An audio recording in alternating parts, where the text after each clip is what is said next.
तो set 5 start कर रहे हैं। इससे पहले हमने 4 सेट कर लिए हैं।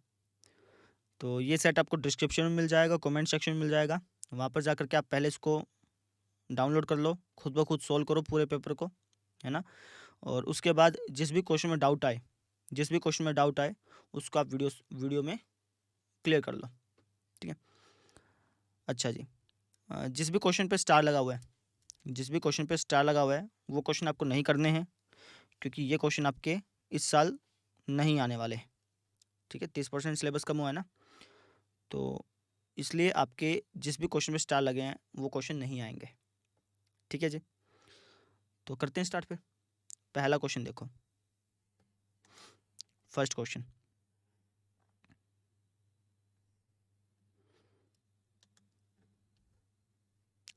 क्या बोल रखा है कि 15, 18 और 24 का ल स है। ल स मतलब एलसीएम। 15, 18 और 24 का एलसीएम बताना है। कैसे बताते हैं देखो, 15 के अगर तुम फैक्टर करोगे, अभाज्य गुणनखंड अगर तुम करोगे तो होगा 3 पंजे 15। 18 के टुकड़े करोगे तो क्या आएगा, ये आएगा आपका, 18 के टुकड़े करके देख लेते हैं। ये गया 2 पे, 2 में 18, 3 तिया 9, 3 एकम 3, यानी ये आ गया 2 गुणा 3 गुणा 3। 24 के करें तो क्या आएगा, 24 के भी करके देख लेते हैं। तो ये हो गया 2 एकम 2, 2 दूनी 4, 2 छके 12, 2 तिया 6 और 3 एकम 3। 24 के टुकड़ा है 2 गुणा 2 गुणा 2 गुणा 3, ठीक है। अब हमें बताना है एलसीएम। एलसीएम क्या होता है कि पहले तुम देखो कि तीनों में किस किस का जोड़ा बन रहा है। तीनों में किस किस का जोड़ा बन रहा है, तीनों में बन रहा है 3 का जोड़ा, ठीक है ना। 3 का जोड़ा, ये बन गया 3 का जोड़ा, ठीक है। ठीक है जी, तो इसको लिख दो एक बार, ठीक है। और तो कोई नहीं बन रहा 3 में जोड़ा। अब तुम 2-2 करके देखो, एलसीएम करना होता है, एचसीएफ में नहीं। एचसीएफ में तो सिर्फ 3 का जोड़ा बन गया, काफ़ी है, चलो भाई काम खत्म। एलसीएम में क्या होता है कि 3 का जोड़ा बन गया, फिर तुम देखते हो 2-2 का जोड़ा बन रहा है कि नहीं बन रहा। अब यहाँ पे देखो 2 का जोड़ा बन रहा है कि नहीं बन रहा, 2 का जोड़ा बन रहा है, ये बन रहा है, ये देखो 2 का, ठीक है। और ये 3 का जोड़ा बन रहा है, लेकिन आप इसको लेंगे नहीं, क्यों, क्योंकि ये 3 जो है ना इसके अंदर इंक्लूड हो गया था, है ना, तो इसको हम नहीं लेंगे। तो इस 2 को भी लिख दो, बस समझ में आ गई। चलो ठीक है।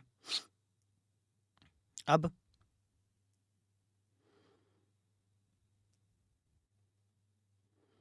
ठीक है जी, ये हो गया, ठीक। अब जो अकेले बच गए, जैसे 5, 3, 2, 2, इनको लिख दो, 5, 3, 2 और 2। अब इनकी कर दो गुणा, 3 दूनी 6, 6 पंजा 30, 30 तिया 90, 90 दूनी 180, 180 दूनी 360, यानी इसका एलसीएम आ गया 360। बात समझ लो, वापस से समझो। एलसीएम में क्या करना होता है, पहले देखो 3 में कितना, 3 में किसका जोड़ा बन रहा है वो लिख दिया, फिर 2-2 करके देखो, इन दोनों को ले लो, इनमें किसका जोड़ा बन रहा है, 2 का बन रहा है, इसको लिख दिया, है ना। फिर इन दोनों को भी देख लो, इन दोनों में कोई बन ही नहीं रहा था, है ना, 2-2 करके लेने होते हैं। उसके बाद जो अकेले बच गए उन सबको लिख के मल्टीप्लाई करा दो, आपका एलसीएम आ जाएगा। एचसीएफ में क्या होता है, जब आप एचसीएफ निकालते हैं ना, जैसे 3 अंकों का एचसीएफ निकाल रहे हैं, तो सिर्फ आप वही अंक लेते हैं जो तीनों में कॉमन है। अगर मैं कहूँ कि इसका एचसीएफ निकालो, मस निकालो, तो इसका मस सिर्फ 3 होगा, बात समझ में आ गई। एचसीएफ में तीनों में जो कॉमन आ रहा है उसको लिया जाता है। एलसीएम में क्या लिया जाता है, पहले तीनों में कॉमन देखा जाता है, फिर 2-2 करके कॉमन देखा जाता है, उसके बाद जो अकेले बच गए उनको लिख करके मल्टीप्लाई कर दी जाती है। ये बात ध्यान रख लेंगे, ठीक है जी, ठीक है। तो ये आपका आंसर आ गया। आंसर चेक करते हैं, कोई मिस्टेक तो नहीं कि हमने, पहले का चौथा बिल्कुल सही है, 360 ही था हमारा। अब इसका सेकंड तो आएगा नहीं, है ना, बहुपद से रिलेटेड क्वेश्चन है, बहुपद आपका हट गया सिलेबस से। तो अब देखो थर्ड, ये थर्ड है।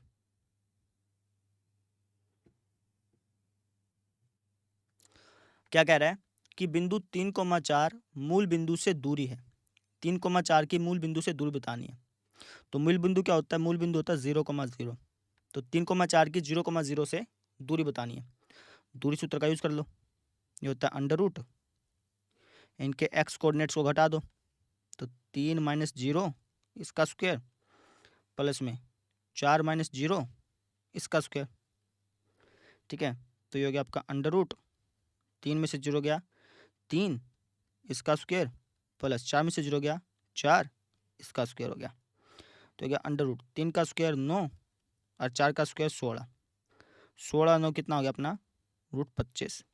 25 का रूट कितना होता है 5, यानी इसका आंसर आएगा सेकंड। समझ में आ गई?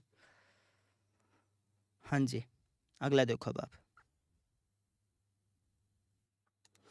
ये वाला।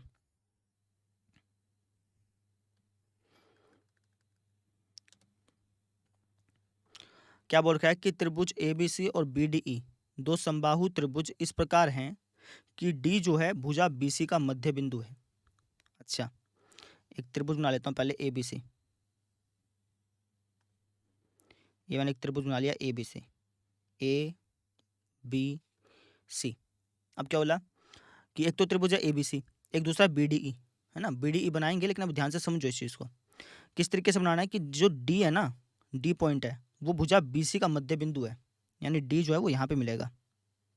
ठीक है ना। अब बनाओ बी डी ई है ना, ई कहीं पे भी ले लो, चाहे यहाँ ले लो चाहे यहाँ पे ले लो, कहीं पे ले लो, ई यहाँ पे ले लिया लेट से हमने। ठीक है, तो ये जो त्रिभुज बनी है ये आपकी बी डी ई बनी है। समझिए, ए बी सी और B D E, A B C, एक तो ये त्रिभुज बन गई और एक बन गई आपकी बी डी ई, ये वाली त्रिभुज। ठीक है, अब बोल के कि डी जो है ना वो बी सी का मध्य बिंदु है। ठीक है, त्रिभुज ए बी सी और बी डी ई इसके क्षेत्रफलों का अनुपात ज्ञात करो। ए बी सी ये वाली त्रिभुज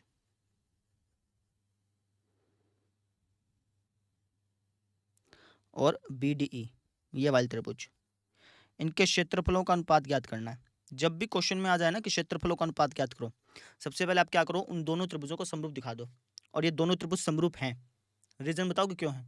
सोचो पहले, अपने आप सोचो कि ये दोनों त्रिभुज समरूप कैसे हो सकती हैं।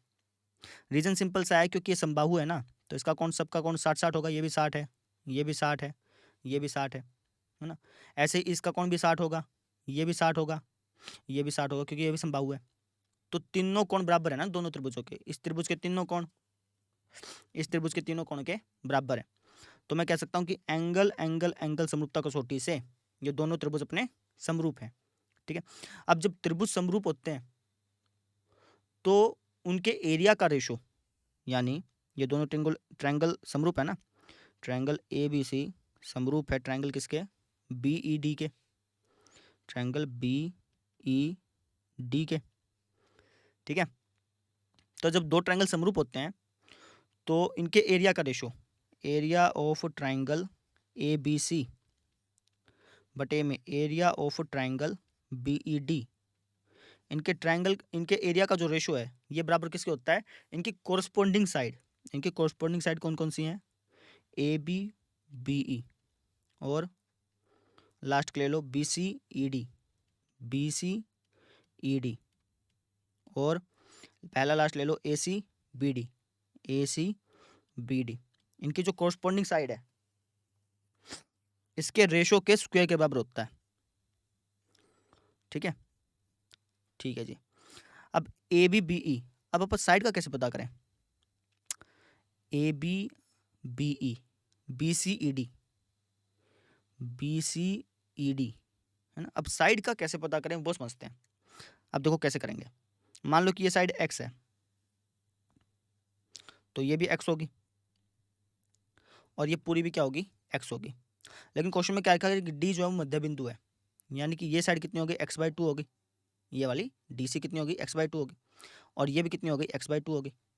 कितनी, x/2। कौन, बी डी। अब बी डी अगर x/2 है तो ये भी x/2 हो जाएगा और ये भी क्या हो जाएगा, x/2।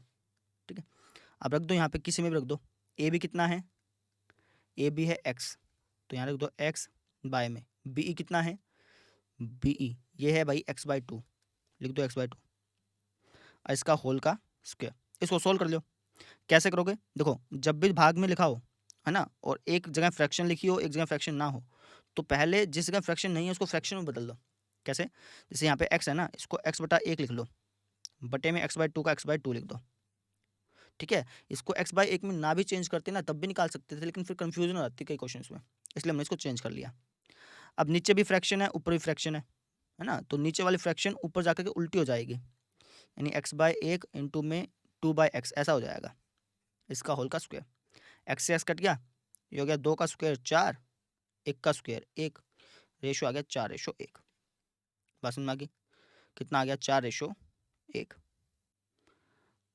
ऑप्शन दे रखा होगा, ये रहा पहला ऑप्शन। बात समझ में आ गई क्या? ऐसे करना था। तो ये दोनों क्वेश्चन तो आपके आएंगे नहीं, वैसे ये क्वेश्चन आ सकता है, ये वाला क्वेश्चन, ठीक है ना, ये 8.4 में से नहीं है ना, तो ये क्वेश्चन पूछा जा सकता है, कर लेते हैं इसको।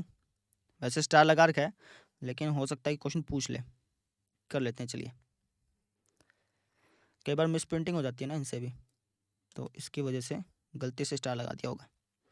बोल दिया कि 1 माइनस टेंजेंट स्क्वायर 45 और 1 प्लस टेंजेंट स्क्वायर 45, ये किसके बराबर है?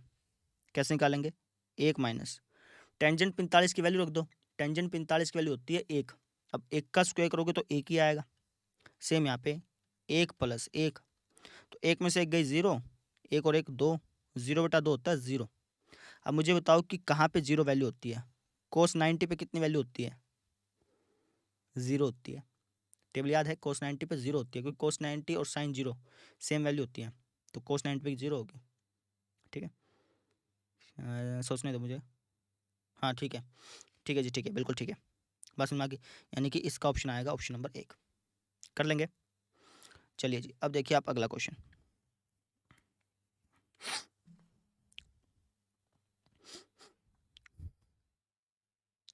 इसका पहला क्वेश्चन कट चुका है, प्रायिकता का है, प्रायिकता खत्म हो चुकी है आपकी, है ना। सेकंड क्वेश्चन देखो इसका,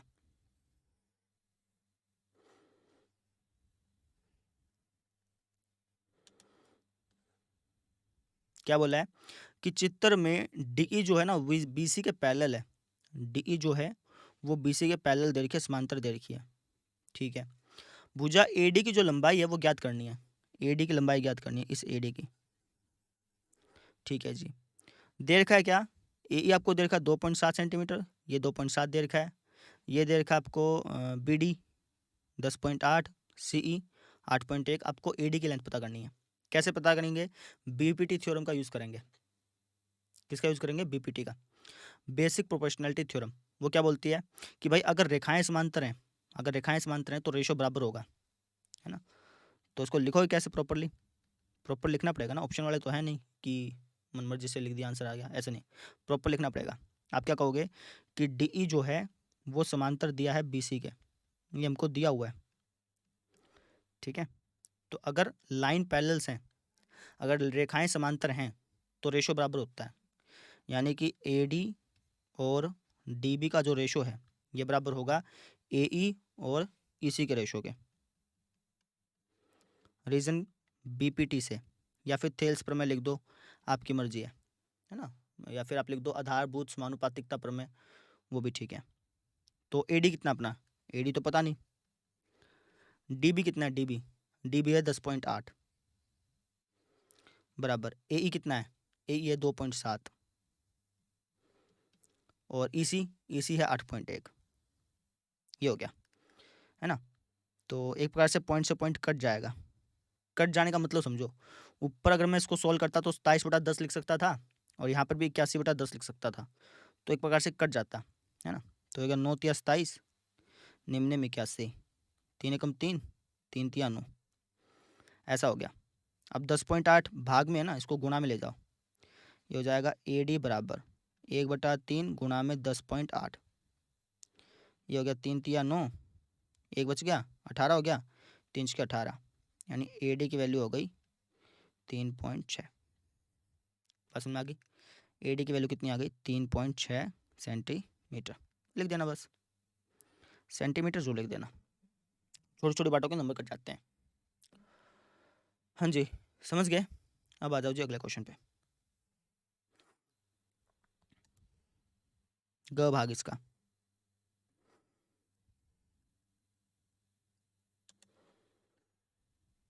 क्या बोल रखा है कि साइन 52 डिग्री और साइन 38 डिग्री, कोस 52 डिग्री और कोस 38 डिग्री, इसका मान ज्ञात करो। कैसे ज्ञात करेंगे ध्यान से समझो। एक काम करता हूँ, साइन 52 का साइन 52 लिख देता हूँ और इसको चेंज कर देता हूँ साइन 38 को। नहीं तो एक काम करते हैं, दोनों को चेंज कर दें, दोनों को चेंज कर देते हैं। ठीक है, साइन 52 को भी चेंज कर दो और साइन 38 को भी चेंज कर दो। क्यों चेंज कर रहे हैं इसका रीज़न बताऊंगा। पहले लिख दो, ये स्टेटमेंट लिख देता हूँ, sine 52 degree sine 38 degree minus cos 52 degree cos 38 degree. इसका मान बताना है ना। तो साइन 52 को मैं लिख सकता हूँ कोस 90 डिग्री माइनस 52 डिग्री। ठीक है, साइन 52 को क्या लिख सकते हैं, कोस 90 डिग्री माइनस 52 डिग्री। क्यों? क्योंकि कोस 90 आते ही साइन में बदल जाता है और जो एंगल यहाँ पे होता है वही एंगल यहाँ पे आता है। तो साइन 52 को मैं ऐसे लिख सकता हूँ। साइन 52 को अगर मैं लिखना चाहूँ तो ऐसे ये भी लिख सकते हो, इससे भी आंसर आएगा। साइन 52 को लिखना चाहें तो आप ऐसे लिख सकते हैं, साइन 90 डिग्री माइनस 38 डिग्री। ये भी सही है। क्यों? क्योंकि साइन का साइन 90 में से 38 गया 52 आएगा। ठीक है, अच्छा इसको भी बदल लो, इसको लिखना चाहो तो आप ऐसे लिख सकते हो, साइन 90 डिग्री माइनस 52, है ना, 90 में से 52 घटाओगे तो 38 आएगा। हाँ ठीक है, इसको सेम रखो। इसको सेम क्यों रखा, इसको क्यों नहीं बदला, लास्ट में अपने आप पता चलेगा तुमको। अब देखो साइन 90 आते ही किस में चेंज हो गया, कोस में। तो इसको मिल सकता हूँ साइन 90 माइनस 38 को कोस 38, इसको कोस 52। यहाँ पे क्या है, कोस 52 कोस 38। अब यहाँ पे देखो कोस 38 कोस 52, कोस 38 कोस 52 सेम है ना, कट के क्या आ गया, 0। ये हमारा आंसर हो गया। ठीक है, समझ में आ गया। अगर मैं दो जो तरीका पहले यूज कर रहा था उससे करते तब भी आ जाता है, वो तो हमने माइंड चेंज कर लिया, ऐसे कर दिया, आपकी मर्जी है। आप उससे करते ना तब भी आपका आंसर आ जाता। ठीक है जी। अब देखो आप अगला क्वेश्चन। हाँ जी, अगला क्वेश्चन देखते हैं। ये क्वेश्चन हट चुका है, इसका पहला क्वेश्चन देख लो।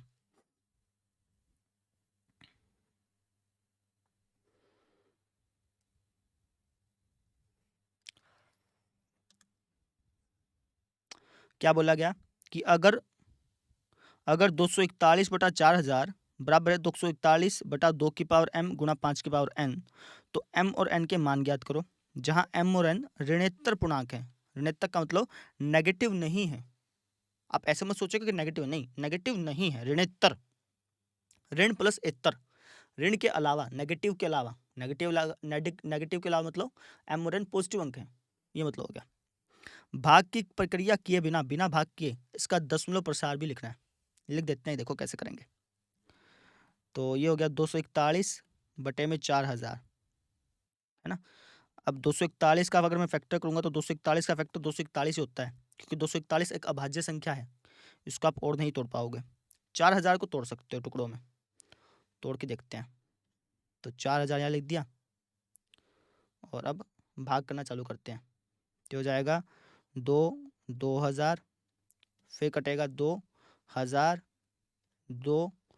500, 250, 125, फिर 5 पे 5 दूनी 10, 5 5 25, 5 5 25 और 5 एकम 5। 2 की पावर कितनी है, 5, 2 की पावर हो गई 5 और 5 की पावर कितनी है, 3। ये हो गया, है ना। हमें इसके रूप में लिखना था, 2 की पावर m गुणा 5 की पावर n के रूप में लिखना था, हमने लिख दिया। अब अगर तुम इससे कंपेयर करोगे, किससे, इससे अगर तुम कंपेयर करोगे, जो कि क्वेश्चन में तुम्हें दे रखा था, तो अगर तुम इससे कंपेयर करोगे तो m की वैल्यू एक प्रकार से 5 हो गई और n की वैल्यू 3 हो गई। लिख दो, अतः m बराबर 5 और n बराबर 3 है। दोनों वैल्यू पॉजिटिव आई ना, यही कह रखा था इसने कि पॉजिटिव आएंगी, नेगेटिव नहीं आएगी। ठीक है, अब बोल कि भाग की प्रक्रिया किए बिना इसका दशमलव प्रसार भी लिखो। इसका दशमलव प्रसार भी लिखना है। कैसे करेंगे दशमलव प्रसार, ठीक है जी, दशमलव प्रसार कैसे करेंगे वो देख लो। थोड़ा सा मेरे पास जगह नहीं है तो एक काम कर लेता हूँ, यहाँ पे लिख देता हूँ, ये जो जगह बच रही है ना, यहाँ पे आपको समझा देते हैं। यहाँ पे लिख रहा हूँ, ठीक है। तो कैसे करेंगे, देखो 241 बटा 4000 है ना, तुमने इसको लिखा 241 बटा 2 की पावर 5 गुणा में 5 की पावर 3। अब तुम क्या करोगे, जब तुम्हें इसका दशमलव प्रसार लिखना हो ना बिना भाग के, तो इसका तरीका क्या होता है कि यहाँ पे जो लिखा हुआ है 2 गुणा 5, इनकी पावर सेम कर लो। जैसे यहाँ पे तो पावर 5 है और यहाँ पे पावर 3 है, तो यहाँ पर कैसे ना कैसे करके 2 पावर और जोड़ दो, यहाँ पर भी 5 की पावर 5 कर दो। कहने का मतलब ये है इनकी पावर सेम कर दो, है ना। तो कैसे करूँगा, अगर मैं 5 की पावर 2 से ही गुणा कर दूँ और उसी से ही भाग कर दूँ, तो ऐसा करना संभव होगा। क्यों, क्योंकि 5 की पावर 2 से गुणा कर दी, 5 की पावर 2 से भाग कर दी, तो कोई फर्क नहीं पड़ा इक्वेशन में, है ना। तो ये हो गया आपका 241 गुणा में 5 की पावर 2 होता है 25 बटे में, यहाँ पे हो गया 2 की पावर 5 गुणा में, यहाँ देखो बेस सेम है ना, इनका बेस क्या है, सेम है, तो पावर होगी ऐड 5 की पावर 5।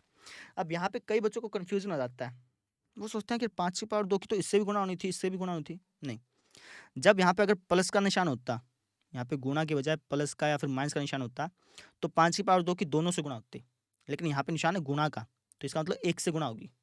ठीक है, अब ये हो गया। अब मैं इसको लिख सकता हूँ 241 की 25 से गुणा कर लो एक बारी,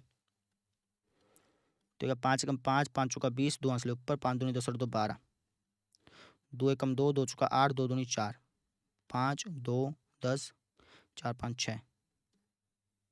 ठीक है, ये हो गया अपना 6025 बटे में, ये हो गया अपना 10 की पावर 5, है ना। तो एक प्रकार से हो गया 6025 बटे में 10 की पावर 5, मतलब 1 के पीछे 5 जीरो लग जाएंगे, ऐसे, है ना। तो 5 जीरो लग गई, तो इसको अगर देखोगे तो 0 5 5, 0 2 2, 0 0 0, 0 6 6, 0 का 0 और 1 का लग गया पॉइंट। अभी आपको बहुत छोटा दिख रहा होगा ये, थोड़ा अब समझ में आ रहा है क्या। जब तुमने इसको भाग किया तो तुम्हारा क्या आ गया, पॉइंट, 0.0602 5। पॉइंट के पहले आप 0 लगा देते हैं ताकि पॉइंट दिख जाए, तो आपका भागफल दिया है। बस सुन भाई, मेरे पास जगह नहीं बची थी, नहीं तो आपको मैं अच्छी तरह से करके दिखा देता। बात क्लियर होगी क्या। तो इस तरीके से हमने इस क्वेश्चन को सॉल्व करना था, कर लेंगे जी। ठीक है, एक बार आंसर मैच करते हैं इसका, क्या आंसर यही है या अपना गलत आया, देख लें। नहीं, ठीक है बिल्कुल, ये देखो 0.06025, बिल्कुल ठीक है।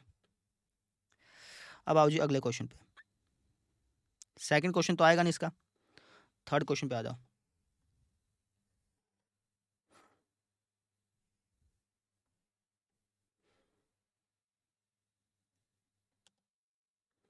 ये थर्ड क्वेश्चन है, क्या बोल रखा है कि वो अनुपात ज्ञात करो जिसमें बिंदुओं -3, 10 और 6, -8 को मिलाने वाला रेखाखंड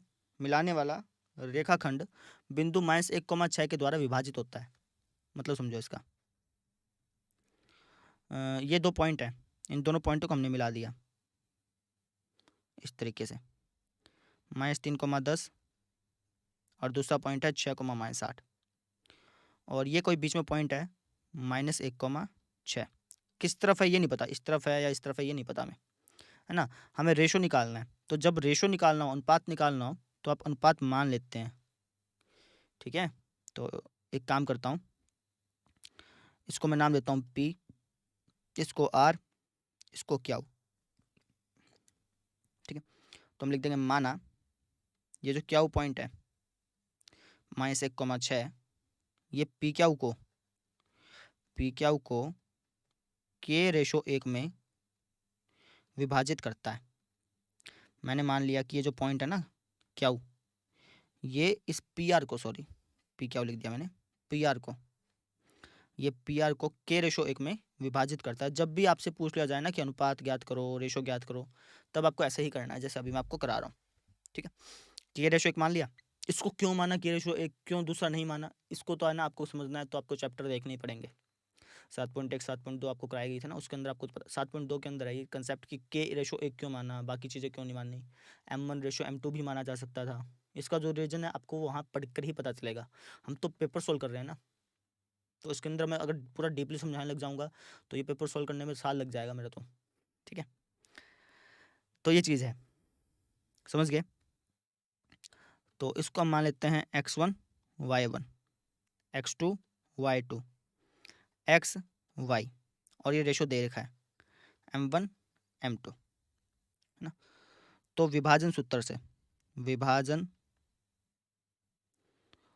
सूत्र से, विभाजन सूत्र क्या है, ये है x बराबर m1 x2 plus m2 x1 upon में m1 प्लस m2, कॉमा लगा लो या फिर लाइन खींच लो, है ना।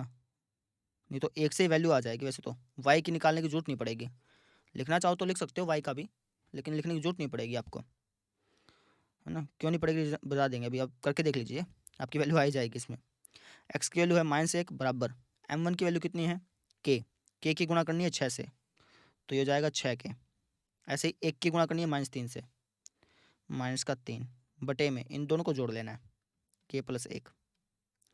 अब ये भाग में है ना, इसको ले जाओ इस तरफ, तो क्या -1 गुणा में k + 1 बराबर 6k - 3, तो क्या -k -1 की k से करो तो -k, -1 की 1 से करोगे तो -1 बराबर 6k - 3, 6 के उस तरफ चल गया, तो क्या -k -6k बराबर -1 को इस तरफ ले आए, -3 + 1, जो गया -7k बराबर -3 + 1 -2, तो k की वैल्यू हो गई आपकी -2 बटा -7, यानी k की वैल्यू कितनी आ गई 2/7। अब k की वैल्यू 2/7 आ गई, तो हमने रेशो माना था k/1, यानी 2/7/1, है ना। तो 7 अगर उस तरफ ले जाएं तो हो जाएगा 2/7, यानी रेशो कितना हो गया 2/7 हो गया। इसको लिख के दिखाने की जरूरत नहीं है, लास्ट में सिंपल लिख दो, ये बटे में है ना, लिख दो सीधा, अतः अनुपात, हाँ जी, अतः अनुपात 2:7 है। तो इस तरीके से आप अपना क्वेश्चन सॉल्व कर लीजिएगा। बात क्लियर है? ठीक है, जूम आउट करके दिखा देते हैं एक बारी, समझ में आ गई। अब देखो आप अगला क्वेश्चन,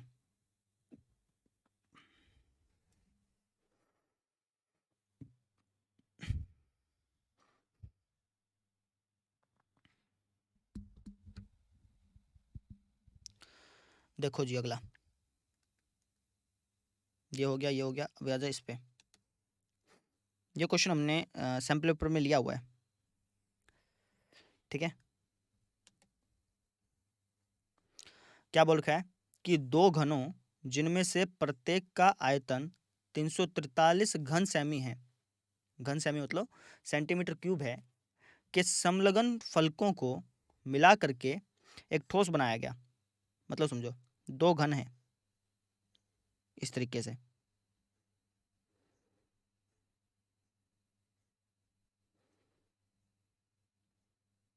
एक तो ये घन है और एक डिट्टो इसकी कॉपी है, ये घन है, ठीक है। इन दोनों घनों का जो आयतन है ना, इसका आयतन और इसका आयतन, इन दोनों का आयतन है 343 सेंटीमीटर क्यूब, इसका भी 343 सेंटीमीटर क्यूब, ठीक है। इसके समलग्न फलकों को, कोई भी दो फलक हैं, इनको फलक बोलते हैं, एक फलक, दूसरा फलक, तीसरा, चौथा, 6 फलक होते हैं इसके अंदर भी 6। तो इसको कोई भी ऐसे पकड़ करके जोड़ दिया इनको, ऐसे कहने का मतलब क्या है, इन दोनों को ऐसे हमने पकड़ करके जोड़ दिया, ऐसे जोड़ दिया, मतलब समझ में आ गया, ठीक है। कि समलग्न फलकों को मिला करके एक ठोस बना दिया। तो जब मैं इनको जोड़ूंगा तो ये कुछ आपको इस तरीके के दिखेंगे, ये कुछ ऐसा बन जाएगा, घनाभ की शेप का नहीं बन गया था, ये वापस बना के दिखा देते हैं। जब आप इनको जोड़ेंगे, इसको जोड़ देंगे इसके, तो ये कुछ इसे ऐसा ऐसे तो बन गया, समझ में आ गई, ठीक है। अब ये जो घनाभ बना है, ये जो घनाभ बना है आपका, इसका अपने पृष्ठीय क्षेत्रफल निकालना है, इसका पृष्ठीय क्षेत्रफल। अगर मान लो पूछ लेता कि घनाभ का आयतन निकाल लो, तब कोई दिक्कत नहीं थी, हम क्या करते हैं, इन दोनों के आयतन को जोड़ देते हैं, ठीक है। इन दोनों के आयतनों को हम क्या कर देते हैं, जोड़ देते हैं, और हमें घनाभ का आयतन पता चल जाता। लेकिन अब की बार हमसे बोला क्या है, हमसे बोला कि इस घनाभ का पृष्ठीय क्षेत्रफल ज्ञात करो। अब घनाभ का पृष्ठीय क्षेत्रफल ज्ञात करने का तरीका क्या है वो समझ लो। आपको ज्ञात करना है घनाभ का पृष्ठीय क्षेत्रफल, जो ज्ञात करना हो उसको पहले निकाल लिया करो, उसका पहले फॉर्मूला लिख दिया करो। तो जैसे घनाभ का पृष्ठीय क्षेत्रफल ज्ञात करना है ना, तो इसका फॉर्मूला होता है एल, पृष्ठीय क्षेत्रफल है ना, तो इसका फॉर्मूला होता है 2 गुणा L B plus B H plus H L, ये फॉर्मूला होता है। ठीक है, बस सुन में आगे। चलो, तो अब मैं अगर इस घनाभ में देखूं तो ना तो मेरे पास लंबाई है इसकी, ना इसकी चौड़ाई है, ना ही इसकी ऊंचाई है। तो मुझे पहले इसकी लंबाई, चौड़ाई और ऊंचाई निकालनी पड़ेगी, तभी मैं इस फॉर्मूले के अंदर वैल्यू रख के आंसर निकाल सकता हूँ। अब इसकी लंबाई, चौड़ाई और ऊंचाई कैसे निकालेंगे वो समझो। हम इनका इस्तेमाल करेंगे। इसके ये जो घन है, इसका आयतन दे रखा है ना, इसका इस्तेमाल कर लेंगे। हम कह देंगे घन का आयतन, घन का आयतन ये हमें दिया है 343 सेंटीमीटर क्यूब, है ना। घन के आयतन का फॉर्मूला होता है ए क्यूब, ये बराबर दिया है 343 सेंटीमीटर का क्यूब। तो ए क्यूब बराबर हो गया। अब ध्यान से समझिए, ये जो क्यूब है ना, ये सिर्फ सेंटीमीटर के ऊपर है, 343 के ऊपर नहीं है। तो इसको मैं पूरे के ऊपर लगा देता हूँ। कैसे? 343 किसका क्यूब रूट होता है? किसका क्यूब करने पे 343 आता है? 7 का आता है, 7 का। क्यों? क्योंकि अगर आप 7 का क्यूब करेंगे, 7 7 49, 49 के 7 से गुना करेंगे तो 343 आएगा। अब कहेंगे सर मुझे कैसे पता चलेगा कि 7 का ही होगा, है ना। तो आप निकाल सकते हो इसको, 343 का फैक्टर कर लिया करो। जैसे 7 ये जाएगा अपना 7 पे जाएगा ना, और तो किसी पे जाएगा नहीं। 4 5 6 7 8 9 10, 3 पे नहीं जाएगा, ये 7 पे जाएगा। 7 चौका 28, 6 बच गया, 7 नीम 63, 7 7 49, 7 एकम 7। क्यूब रूट निकालना है ना, तो 3 का जोड़ा बनाओ। ठीक है, जब रूट निकालना हो, स्क्वायर रूट निकालना हो, तो 2 का जोड़ा बनाते हैं। अब यहाँ पे 3 का जोड़ा बनाएंगे, तो इसलिए मुझे पता चल गया कि इसका क्यूब रूट 7 होता है। ठीक है, नहीं तो आप यहाँ से समझ लो, ए क्यूब बराबर हो गया 7 सेंटीमीटर का होल क्यूब। इसका मतलब ए की वैल्यू क्या हो गई? 7 सेंटीमीटर हो गई। बस समझ में आ गई। अब ए की वैल्यू 7 सेंटीमीटर होगी, मतलब ये 7 हो गया, ये भी 7 हो गया, और ये भी अपने इसकी ऊंचाई भी 7 हो गई। ऐसे ये भी 7 हो गया, ये भी 7 हो गया, और इसकी ऊंचाई भी 7 हो गई। अब जब मैं इसको उठा करके इसके मिला दूंगा, तो एक प्रकार से जो है ना, इसकी लंबाई लंबाई बढ़ जाएगी। ये 7 थी, ये 7 थी, तो लंबाई कितनी हो गई? 14 हो गई। अब लंबाई बढ़ गई, लंबाई क्या हो गई? बढ़ गई। लंबाई कितनी हो गई? 14 सेंटीमीटर हो गई। बस समझ आ गई। चौड़ाई 7 ही रही, और ऊंचाई भी कितनी रही? 7 ही रही। बस समझ आ गई। वैल्यू रखते हैं, या 2 एल और बी की गुणा कर लो, लंबाई और चौड़ाई की। 14 की 7 से गुणा कर लो, 14 की 7 से। ये 7 चौका 28, 2 आंसले ऊपर, 7 कम 7 और 2 9, 98 हो गया। बी और एच की गुणा कर लो, 7 7 49। एच और एल की गुणा कर लो, 7 की 14 से, 14 7 98। कोई गलत तो नहीं किया? नहीं, ठीक है। अब इसको सोल्व कर लो। तो अच्छा, इस बात को लिखना पड़ेगा, चलो कोई बात नहीं, बाद में लिख देंगे। 98 98 कितना हो गया? 196 हो गया। ठीक है, 196 में 49 जोड़ लो, तो ये कितना हो जाएगा? ये हो जाएगा जी आपका 196 में 49 जोड़ना है ना, 9 6 15, एक आंसर ऊपर, 9 10 4 14, एक आंसर ऊपर, 245 हो गया। 245 के 2 से कर दो गुणा, 245 दूनी 200 दूनी 400, 45 दूनी 90, 490 हो गया। आंसर गलत क्यों लग रहा है मुझे? देखता हूँ एक बार आंसर ठीक है कि गलत है।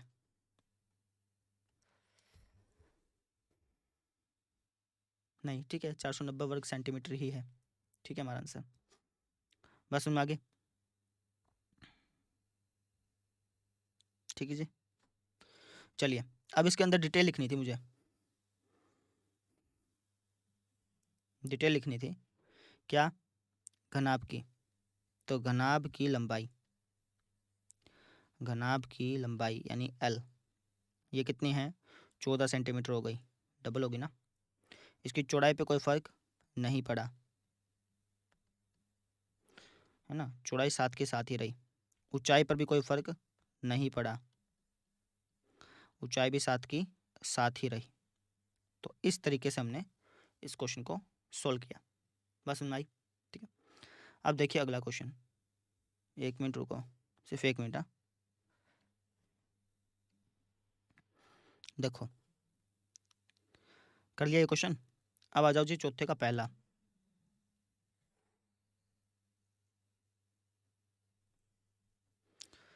ये क्या कह रहा है देखो, बोल रहा है कि एक त्रिभुज का क्षेत्रफल ज्ञात करो जिसके शीर्षों के निर्देशांक दे रखे हैं आपको। ये भी क्वेश्चन हमने लिया था। इसका एरिया 0 आएगा मेरे ख्याल से ना, शायद, मुझे ध्यान नहीं है, क्या पता 0 आता हो, देखते हैं करके। ये हो गया ABC, नाम दे लिया ना अपनी मर्जी से। तो ये कोऑर्डिनेट मान लिया हमने A, B+C। इसको मान लो तुम B, C+A, और इसको मान लो तुम C, A+B। इसको मिटा ही देता हूँ, ABC को, कंफ्यूज कर देंगे खामखा, इनकी जरूरत तो पड़ती नहीं है, ठीक है ना। अब देखो ये हो गया आपका x1y1, ये हो गया आपका x2y2, और ये हो गया आपका x3y3। अब देखिए आपको निकालना है त्रिभुज का क्षेत्रफल ना, रेड पेन से करा रहा हूँ। ये तो अपने को डिटेल लिखने की जरूरत ही नहीं है ना, सिंपल लिख दो त्रिभुज का क्षेत्रफल, ब्लैक से करा देते हैं। त्रिभुज के क्षेत्रफल का फॉर्मूला याद है, ये होता था 1/2 x1 y2 minus y3 plus x2 y3 minus y1 plus x3 y1 minus y2। ये फॉर्मूला होता था भाई, वैल्यू रखते हैं। ये 1/2 x1 कितना अपना, ये है जी a, y2 minus y3, y2 कितना है C+A, माइनस y3 कितना है, y3 है A+B। तो माइनस हो जाएगा ना, माइनस का a माइनस का b, दोनों माइनस के हो जाएंगे। क्यों भाई, क्योंकि माइनस तो ये था ही, है ना। y3 के अंदर दोनों यहाँ पर अगर इसके बाहर माइनस लगाऊंगा ना ब्रैकेट के, तो ये भी माइनस का होगा, ये भी माइनस का होगा, दोनों माइनस के हो जाएंगे। ऐसे ही x2 कितना है अपना, x2 है b, y3 minus y1, y3 है जब अपना A+B माइनस y1 कितना है B+C। अब ये दोनों माइनस के हो जाएंगे, b ऐसा ऐसा हो जाएगा, दोनों के दोनों माइनस के हो गए। प्लस में x3 कितना है, x3 है जी अपना C, y1 minus y2, y1 में से y2 घटा दो, यानी B+C माइनस का C माइनस का A, ऐसा हो जाएगा, दोनों माइनस के हो गए। सोल्व कर लो, ये हो गया 1/2 A से A कट गया, यहाँ हो गया C माइनस B। सेम इसके साथ B का B लिख दो, यहाँ पे क्या होगा, B से B कट गया, जो हो गया A माइनस C, ठीक है। और यहाँ पे C, यहाँ पे C से C कट गया, B माइनस A। यहाँ तो बात समझ में आ गई, ठीक है। अब ये हो गया आपका 1/2, इसके मल्टीप्लाई कर लो, A की C से AC आ गया, A की B से AB आ गया, यहाँ पर BA और BC, ठीक है जी। ठीक है, CB और CA चल भी रही है, नहीं चल रही, चल रही है, चलो ठीक है। अब देखो AB और AB, ये भी तो AB ही है, कट गए। ऐसे BC और BC, ये भी BC ही है, CB लिखो या BC लिखो, बात एक ही है ना, कट गए। और AC और AC, ये भी कट गए। ये हो गया 1/2 इंटू 0, ये आया अपना 0 आंसर। तो ये इसका सोल्यूशन हो गया, मतलब ये तीनों पॉइंट त्रिभुज बना ही नहीं रहे, इनका एरिया 0 आ गया ना, यानी एक लाइन पे हैं तीनों के तीनों पॉइंट, ये इसका मतलब हो गया। ठीक है, आकृति मत बनाना फिर इसकी, कोई ना कोई आकृति तो वैसे बनाओ मत, सीधा पेंसिल से बना लो चाहे तो तुम, बाद में मिटा देना, ठीक है ना। क्यों आकृति नहीं बनानी, क्योंकि इसका एरिया 0 आया, 0 आया तो ट्रायंगल तो बनेगा नहीं। तो वो देख रहा है कि यार आकृति में तो ट्रायंगल तुमने बना रखा है, तो क्या पता इसका नंबर काट लेगा, वैसे काटेगा नहीं, लेकिन बनाना मत, तुम यहाँ पे लिख देना x1 y1 x2 y2 ऐसा, ठीक है। तो ये चीज़ थी, कर लेंगे। पिछली बार जब ये क्वेश्चन आया था ना, तो उसमें लिख रखा था कि सिद्ध करो कि इसका एरिया 0 होगा, तो उस टाइम मुझे ध्यान था कि इसका एरिया 0 आएगा, ठीक है, कर लेंगे। अब देखो आप अगला क्वेश्चन,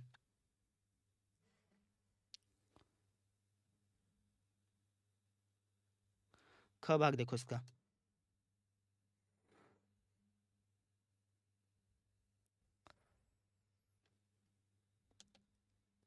ये क्वेश्चन है, क्या बोल गया कि 30 सेंटीमीटर व्यास वाले एक वृत्त की, 30 सेंटीमीटर व्यास वाला कोई वृत्त है, उसकी कोई जीवा है, वो केंद्र पर 60 डिग्री का कोण बनाती है।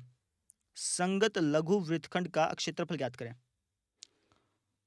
देखो जी, एक वृत्त है, बना लेते हैं, है ना, और ये इसकी कोई जीवा है, मान लो ये जीवा है, ये केंद्र है। तो ये जो जीवा है ना, ये केंद्र पर 60 डिग्री का कोण बनाती है। कितने डिग्री का? 60 डिग्री का। ठीक है।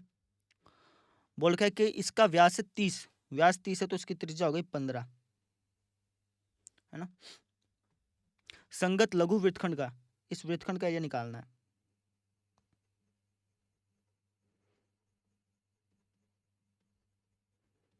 वृत्तखंड का एरिया निकालने का फॉर्मूला आपको कराया था, वृत्तखंड का क्षेत्रफल, इसको निकालने का फॉर्मूला आपने करा हुआ है। ये क्या होता है? ये होता है आपका थीटा बटा 360 गुणा में pi r square minus 1/2 r square sine theta. ये वृत्तखंड का क्षेत्रफल निकालने का फॉर्मूला है। अब कल एक कमेंट आया था, उन्होंने कहा कि सर, कल पता नहीं एक वीडियो कराया था, उसमें आया था कि हमारे टीचर ने मना कर दिया कि ये फॉर्मूला हमारा गलत है ना। जबकि ये फॉर्मूला गलत नहीं है, ये फॉर्मूला बिल्कुल सही है। आप इस फॉर्मूले से वृत्तखंड का एरिया निकाल सकते हैं, है ना। लेकिन अगर आपके सर मना कर रहे हैं तो हो सकता है कि यूपी बोर्ड में जहाँ वो रहते हैं वहाँ ये फॉर्मूला नहीं चलता हो। लेकिन ये फॉर्मूला सही है, इसमें 1% की भी गलती नहीं है। ऐसा नहीं है कि ये फॉर्मूला गलत है। ये फॉर्मूला हमने बनाया भी तो था, अगर आपने डेरिवेशन देखा हो, जब हमने ये फॉर्मूला बनाया तो था कि ये फॉर्मूला आया कहाँ से, निकला कैसे था। ठीक है, ये फॉर्मूला बिल्कुल सही है, कोई दिक्कत नहीं आती है। मैंने पिछले साल भी यही कराया था, पिछले से पिछले साल भी यही कराया था, ऑफलाइन बच्चों ने भी यही किया था। एक बच्चे के 100 आउट ऑफ 100 भी आए थे उसमें से, है ना। अगर ये गलत होता तो उसके 100 आउट ऑफ 100 आ ही नहीं सकते थे, समझ रहे हो। तो ये फॉर्मूले में कोई दिक्कत नहीं है। बाकी अगर आपको दूसरा फॉर्मूला समझ में आ रहा है तो उससे कर लो, नहीं समझ में आ रहा तो इससे कर लो, कोई दिक्कत नहीं आएगी। वैल्यू रख देते हैं। थीटा की वैल्यू है 60 बटे में 360 गुणा में पाई आर स्क्वायर। पाई की वैल्यू बोल रखी है 3.14 गुणा में आर स्क्वायर। आर कितना अपना 15, 15 का स्क्वायर करोगे तो 225 हो गया, माइनस 1/2 आर स्क्वायर। आर अपना 15, 15 का स्क्वायर 225 गुणा में साइन थीटा। थीटा होता है, थीटा देकर 60, तो साइन 60 पे हो गया √3/2। यहाँ तो समझ में आ गई। ठीक है जी। अच्छा जी, अब देखो आप आगे। तो √3 की वैल्यू दे रखी है 1.73, तो √3 की जगह मैं 1.73 लिख दूंगा। पहले उसको काट देता, लिख ही देते हैं, चलो यहीं पे लिख दूँ क्या 1.73, यहीं पे लिख देते हैं 1.73। अब इसको करना है सोल्व, काटने पड़ेंगे बहुत सारे। चिको चिको 36, है ना, 6 से 225 काट लो, पॉइंटों पे कटेगा, काट लेना, लेकिन फिर भी ये हो जाएगा अपना, कितना होगा, 6×3 = 18, 4 बच गया 45, चिको चिको 6×7 = 42, 3 बच गया 6×5 = 30, 37.5 पे कट गया। इसको भी काट लो, पॉइंटों पे कटेगा ये भी। 2 एकम 2, 2 एकम 2, 2 दूनी 4, 0.5, है ना। चाहो तो इसको और काट लो, काट ही लेते हैं। तो ये कट गया अपना 2×5 = 10, फिर एक आंसर पे गया 2×6 = 12, यहाँ पे 2 दूनी 4, 1 बच गया, 2×5 = 10, ऐसे कट गया। अब इनकी मल्टीप्लाई करके माइनस करना पड़ेगा, थोड़ा लेंथी काम है, अपने आप करना।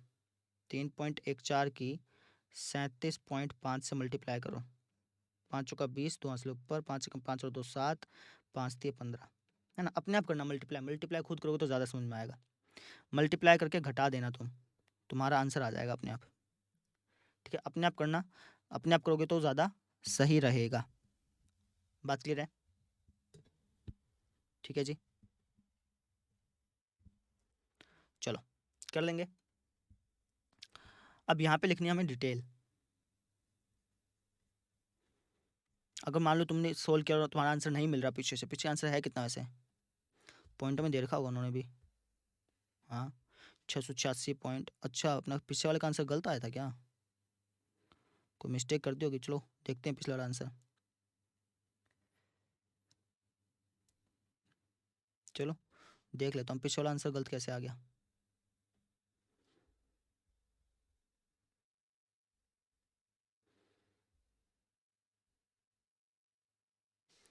ये अपना था x1 y1, x2 y2, x3 y3। जब मैंने रखा तो क्या हो गया, a y2 minus y3, c plus A minus का a माइनस b, ठीक है। x2 रख दो, x2 है b, y3 minus y1, a plus b minus b minus c, ठीक है। फिर रख दो x3, x3 1 2 3 3 2 3 1, हाँ ठीक है।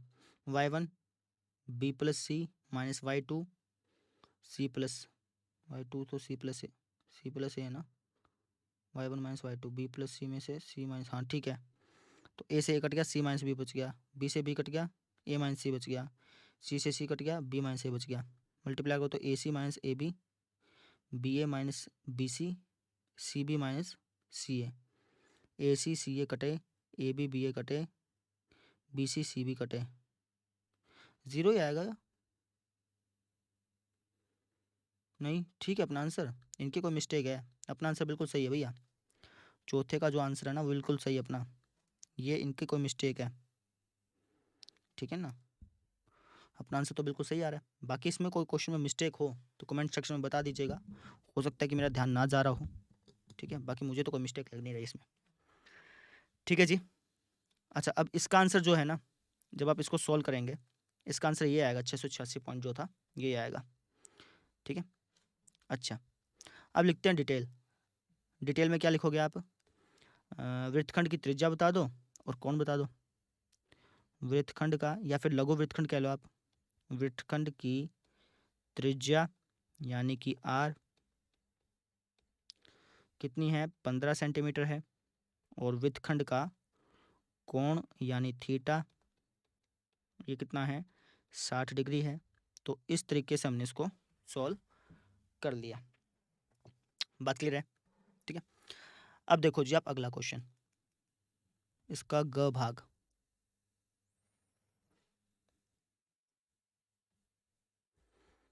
चौथे का कि पांचवें, चौथे का ग भाग देखो भाई।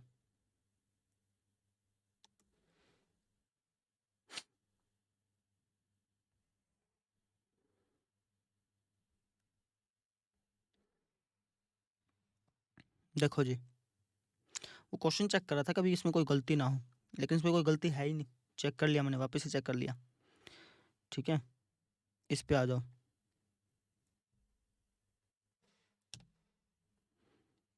ये वाला क्वेश्चन,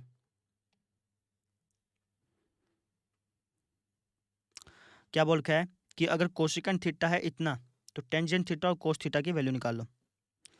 कैसे निकालेंगे देखो, कोसिकेंट थीटा आपको दे रखा है ना, कोसिकेंट थीटा बराबर दे रखा है इसके, तो 5 दूनी 10, 10 और 3 13, 13/5 हो गया, है ना। आपको टेंजेंट और कोस की वैल्यू निकालनी है ना, कैसे निकालें, कोसिकेंट एक आइडेंटिटी आपने पढ़ी होगी, कोसिकेंट की थी पता नहीं कोट की थी, वो कोट की थी, चलो कोई बात नहीं, दूसरे तरीके से निकाल लेते हैं। कोसिकेंट का उल्टा कर दूंगा तो साइन हो जाएगा, यानी साइन थीटा बराबर हो गया इसका उल्टा करने पर 5/13 हो गया, ठीक है। ये साइन की वैल्यू तो आ गई। अब यहाँ से मैं कोस की वैल्यू निकाल सकता हूँ, कैसे, हमें एक आइडेंटिटी पता है, कौन सी, sine square theta plus cos square theta वाली, लिख देते हैं, sine square theta plus cos square theta बराबर होता है 1 के। Sine square theta plus cos square theta किसके बराबर होता है, 1 के बराबर होता है। तो इस आइडेंटिटी का यूज़ कर लूँगा मैं, कैसे, तो यहाँ पर साइन थीटा कितना है, 5/13, इसका स्क्वायर कर दो, 5 का स्क्वायर 25, 13 का स्क्वायर 169, प्लस में कोस स्क्वायर थीटा बराबर 1, इसको ले जाता हूँ यहाँ पे, तो ये हो गया कोस स्क्वायर थीटा बराबर 1 माइनस 25/169। अगर तुम एलसीएम लोगे तो ये आएगा कोस स्क्वायर थीटा बराबर 169, एलसीएम आ गया, ये हो गया आपका 169 माइनस का 25, तो हो गया आपका कोस स्क्वायर थीटा बराबर 169 में से 169 में से 25 गया तो 144 हो गया, नहीं ना, ठीक है। तो कोस थीटा कितना हो गया, इसका रूट 144 का रूट 12, 169 का रूट 13, तो कोस थीटा की वैल्यू आ गई 12/13, बात समझ में आ गई। तो देखो साइन थीटा की वैल्यू तुम्हें पता चल गई 5/13, कोस थीटा की वैल्यू पता चल गई 12/13, अब साइन और कोस की वैल्यू हो गई ना, टेंजेंट के यहाँ से निकाल ही सकते हो। कैसे? साइन और कोस के बटा में लिख दो, sine theta by cos theta. Sine theta की वैल्यू आई है 5/13 और कोस थीटा की वैल्यू है 12/13। 13 से 13 कट गया, 13 से 13 कट गया और तुम्हारा आ गया है कितना? 5/12। यानी ये आ गई टेंजेंट की वैल्यू। ये टेंजेंट की वैल्यू हो गई, कोस की वैल्यू हो गई, ये इन्हीं दोनों की वैल्यू निकाली थी, निकाल लिया। कर लेंगे ना, अगले क्वेश्चन पे आ जाओ। अब हमें प्रूफ करना है कि 3 + √2 एक अपरिमेय संख्या है। इस टाइप के क्वेश्चन बहुत बार आ लिए है ना, अपने आप भी कर सकते हो। तो चलिए करा देते हैं। तो हमें प्रूफ करना है कि ये अपरिमेय संख्या है। इसको मैं मान लूँगा, माना 3 + √2 एक परिमेय संख्या, इसका उल्टा मानते हैं, परिमेय संख्या है। अब अगर ये परिमेय संख्या है तो इसको मैं बटे के रूप में लिख सकता हूँ, यानी बराबर लिख सकता हूँ a/b, जहाँ पर a और b क्या हैं? सहभाज्य हैं। जहाँ a और b सहअभाज्य संख्याएं हैं, यानी और ज़्यादा नहीं कट सकते।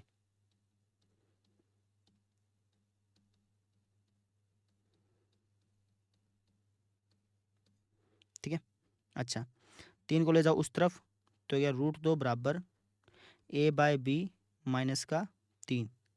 तो √2 बराबर हो गया, अगर तुम इसका एलसीएम लोगे तो b, a - 3b हो गया। अब देखो ये बटे में आ गया, यानी कि ये परिमेय संख्या है। अब ये अगर परिमेय संख्या है तो √2 भी एक परिमेय संख्या होनी चाहिए। लिख देते हैं, a - 3b अपॉन में b एक परिमेय संख्या है। ये एक परिमेय संख्या है।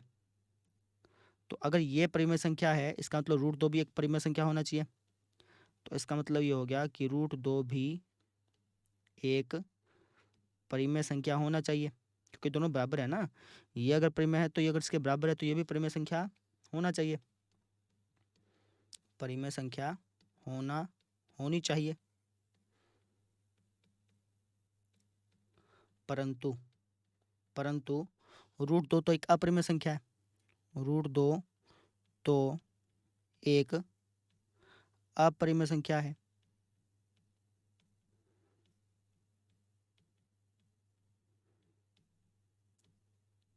ठीक है, अच्छा तो अब ये विरोधाभास क्यों हुआ, ये गलती क्यों हुई? क्योंकि हमने गलत कल्पना कर ली थी, हमने इसको परिमेय संख्या मान लिया था ना, इसकी वजह से यहाँ पे ये कन्फ्यूजन पैदा हुई। लिख देते हैं, यह विरोधाभास या फिर कह लो यह गलती इसलिए हुई क्योंकि हमने गलत कल्पना की थी। यह गलती इसलिए हुई क्योंकि हमने गलत कल्पना कर ली थी, क्योंकि हमने गलत कल्पना की थी। तो अब हम क्या कह सकते हैं कि भैया 3 + √2 एक अपरिमेय संख्या है। अतः 3 + √2 एक अपरिमेय संख्या है। बात क्लियर होगी? ठीक है, ऐसे करना था। अगला क्वेश्चन देखो आप, 5वें का पहला भाग। इसके 3 कराने पड़ेंगे ना, चलिए कराते हैं। इसका फर्स्ट भाग देखो आप,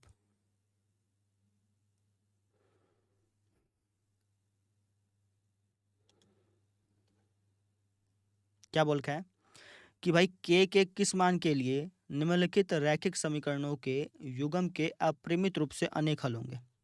अपरिमित रूप से अनेक हल कब होते हैं? जब a1/a2, b1/b2 और c1/c2 तीनों बराबर आ जाते हैं ना, तब अपरिमित रूप से अनेक हल होते हैं, है ना। तो हम कह देंगे अगर इस समीकरण युग्म के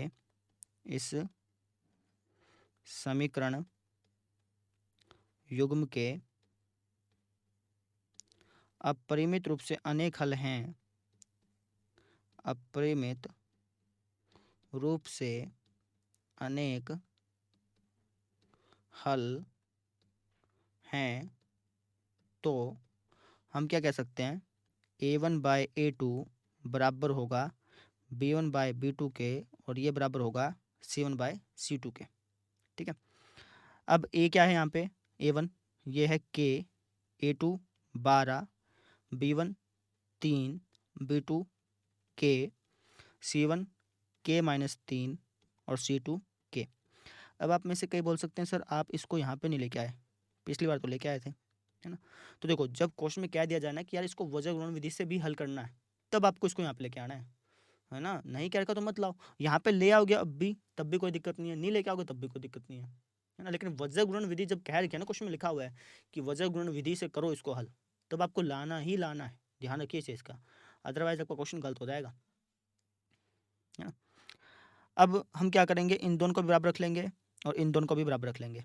तो इन दोनों को अगर मैं बराबर रखूँगा, यानी K/12 और 3/K को अगर मैं बराबर रखूँगा, क्रॉस मल्टीप्लाई करने पे कुछ ऐसा आएगा, K² बराबर 12 तिया 36। इसको सोल्व कर लेते हैं। तो यहाँ जब मैं इसको सोल्व करूँगा तो K की वैल्यू आ गई मेरी +-6। यहाँ तो बात समझ में आ गई। अब मैं इन दोनों को बराबर रख लेता हूँ, यानी 3/K और K-3/K, यही है। हाँ, क्रॉस मल्टीप्लाई इसकी इससे, इसकी इससे और इसकी इससे मल्टीप्लाई, 3 की K से कर लो 3K बराबर K की इससे कर लो K² - 3K, K की K से की K² - 3K आ गया, है ना। अच्छा, अब 3K को इस तरफ ले जाओ तो हो गया 6K हो जाएगा प्लस का, बराबर हो गया K², बराबर क्या हो गया K²। ठीक है, अच्छा जी, अब आगे कैसे करें, नहीं तो एक काम कर लेते हैं, ऐसे भी सही है वैसे तो, ठीक है ऐसे कर लो ना, K से K काट दो एक, तो K की वैल्यू आ गई 6, K की वैल्यू कितनी आ गई 6, यानी K की वैल्यू 6 भी हो सकती है और -6 भी हो सकती है, यहाँ पे प्लस माइनस आया था ना, K की वैल्यू 6 भी रख सकते हो, क्योंकि अगर तुमने K की वैल्यू 6 रख दी, नहीं -6 नहीं हो पाएगी, क्यों, क्योंकि अगर K की वैल्यू 6 रख दी तो ये हो जाएगा 1/2, ये भी 1/2 हो जाएगा, और ये कितना हो जाएगा 6 - 3 3, 3/6 नहीं 1/2 हो जाएगा। लेकिन अगर तुमने -6 रख दी तब ऐसा नहीं होगा, ये तो -1/2 हो जाएगा, ये भी -1/2 हो जाएगा, लेकिन यहाँ पे अगर तुमने -6 रख दिया तो हो जाएगा -6 -3 -9 बटे में -6, जो कि कट के 1/2 नहीं आएगा, है ना। तो हमारा मतलब क्या होता है कि जब तुमने इन दोनों को सोल्व किया, इन दोनों को रखा सोल्व किया, इन दोनों को रखा सोल्व किया, तो यहाँ पे तो K की वैल्यू 6 आई है और यहाँ पे +-6 आई है, तो जो इन दोनों की वैल्यू आई है ना, वो तुम्हारी अल्टीमेटली वैल्यू होगी। यहाँ पे तो K की वैल्यू प्लस भी आई है माइनस भी आई है, +-6 आई है और यहाँ पे 6 आई है, तो इन दोनों में कॉमन क्या है 6 है ना, इसमें भी 6 आ रहा है, इसमें भी 6 आ रहा है, तो लिख दो, अतः K का मान क्या होगा 6 होगा। बात समझ में आ गई, इन दोनों में जो कॉमन आया है वो आपकी K की वैल्यू होगी। तो इस तरीके से हमने इस क्वेश्चन को सॉल्व कर लिया। अब देखो आप अगला क्वेश्चन,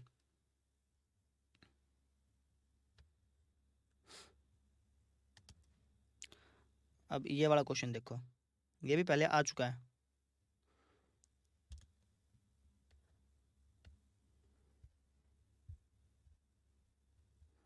देखो जी क्या बोल रखा है कि सिद्ध करो कि समचतुर्भुज की भुजाओं के वर्गों का योग उसके विकर्णों के वर्गों के योग के बराबर होता है। समचतुर्भुज है कोई, समचतुर्भुज इस टाइप का होता है, इसकी सारी भुजाएं बराबर होती हैं, ठीक है।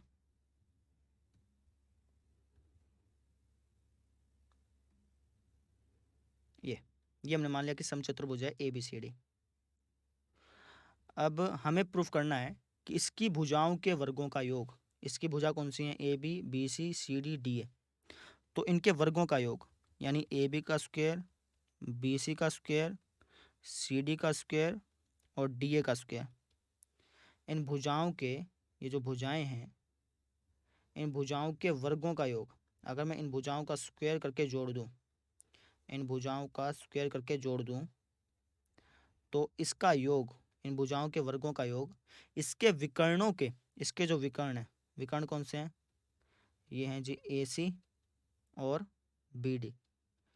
इसके जो विकर्ण हैं, इसके जो विकर्ण हैं कौन कौन से, AC और BD, इन भुजाओं के वर्गों का योग इसके विकर्णों के वर्गों के योग के बराबर होता है, इनके स्क्वायर के जोड़ के बराबर होता है। ऐसा मुझे प्रूफ करना है। समझ में आ गई भाई? हमें प्रूफ करना है कि ये जो समचतुर्भुज है ना, इसके भुजाओं के वर्गों का योग अगर मैं इन सब की भुजाओं के स्क्वायर करके जोड़ दूं तो वो इसके बराबर होगा। ठीक है, तो ये तो हमें सिद्ध करना है। तो सबसे पहले तो मैं लिख देता हूँ, दिया है हमें क्या दे रखा है, हमें एक समचतुर्भुज दे रखा है ना, तो हम लिख देते हैं ABCD एक समचतुर्भुज है, समचतुर्भुज है। ठीक है, समचतुर्भुज की एक खास बात तो ये होती है कि इसकी सभी भुजाएं बराबर होती हैं। ठीक है, ठीक है जी। अच्छा,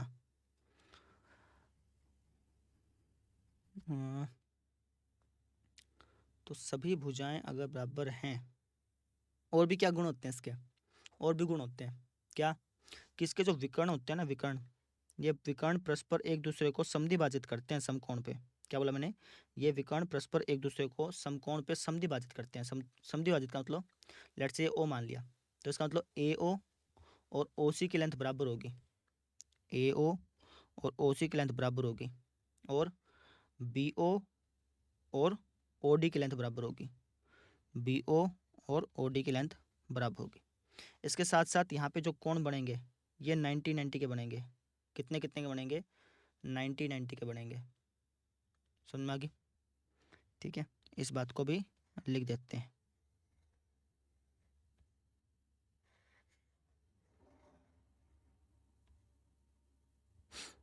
क्या लिखेंगे, हम कहेंगे कि यहाँ पे जो कोण बन रहा है इसको नाम दे दूँ 1 2 3 4।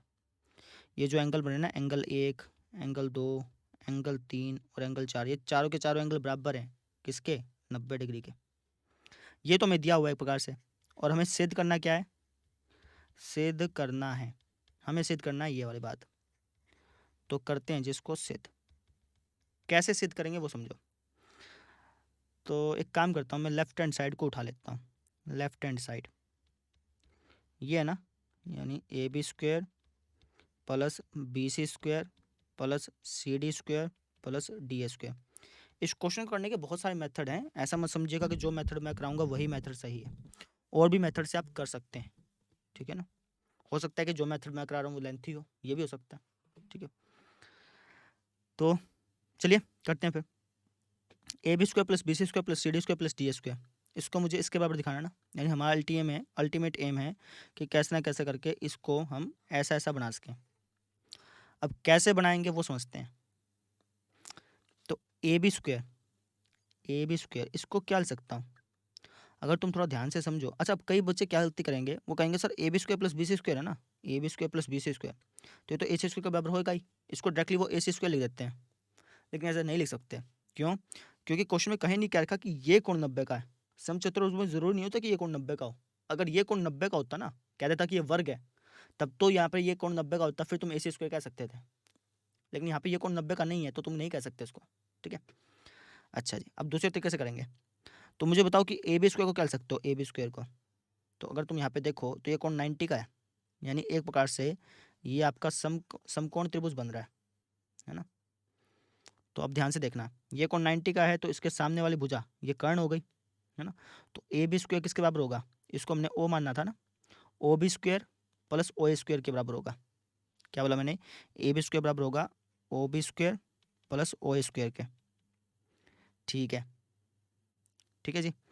अच्छा, BC² बताओ, BC² किसके बराबर होगा, BC² अगर तुम इसको देखोगे तो सेम चीज़ इसके साथ, OC² प्लस OB² के, OC² प्लस OB² के। CD² देखो, CD², ये भी ऐसे OC² प्लस OD² के, OC² प्लस OD² के। DA² बताओ, DA², ये भी ऐसे ही OD² प्लस OA² के, OD² प्लस OA² के।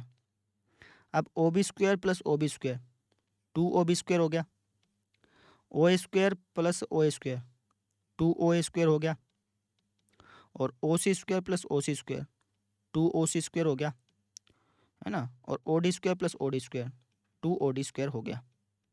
यहाँ तो बात समझ में आ गई। 2 कॉमन ले लो, यहाँ पे हो गया OB² plus OA² plus OC² plus OD²।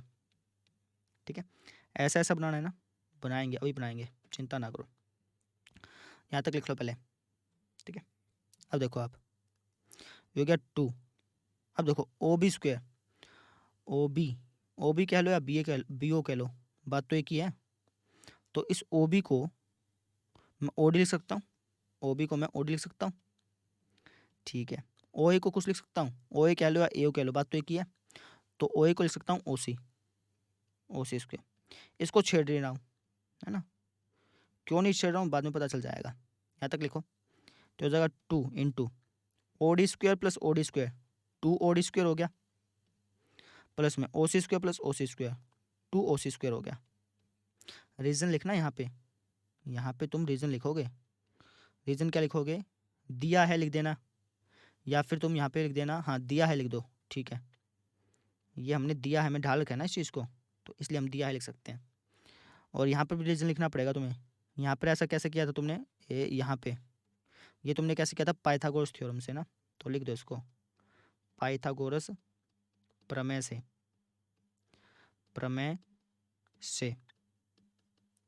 बात समझ में आ गई क्या। अब यहाँ से तुम 2 कॉमन ले लो, 2 को बाहर निकालोगे तो 2 दूनी 4 हो जाएगा। यहाँ पे बच जाएगा OD² प्लस OC² के।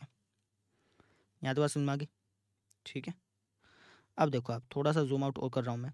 OD² क्या है, OD² ये वाला है ना, प्लस में OC², OC क्या है, OC ये है। अब क्या करूँ, अब ध्यान से समझिए, लॉजिक लगाएंगे।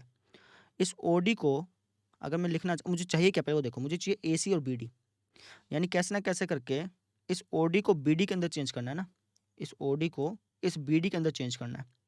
कैसे कर सकता हूँ, अगर मैं इस OD को लिख दूँ हाफ ऑफ BC, तो कोई गलत तो नहीं होगा।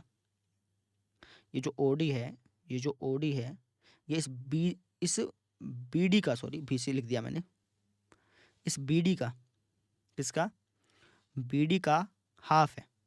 ठीक है ना, ऐसे ही ये जो OC है, ये जो आपका OC है, ये एक प्रकार से AC का हाफ है। ये किसका हाफ है, हाफ ऑफ AC, इसका स्क्वायर।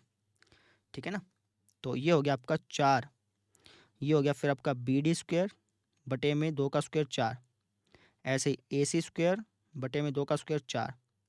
अगर तुम इसका LCM लोगे तो LCM आ गया 4, ऊपर हो गया BD² प्लस AC², 4 से 4 कट गया, आपका आंसर आ गया BD² प्लस AC²। ये हो गया आपका राइट हैंड साइड। समझ में आ गई मेरी बात, राइट हैंड साइड में यही तो प्रूफ करना था हमें।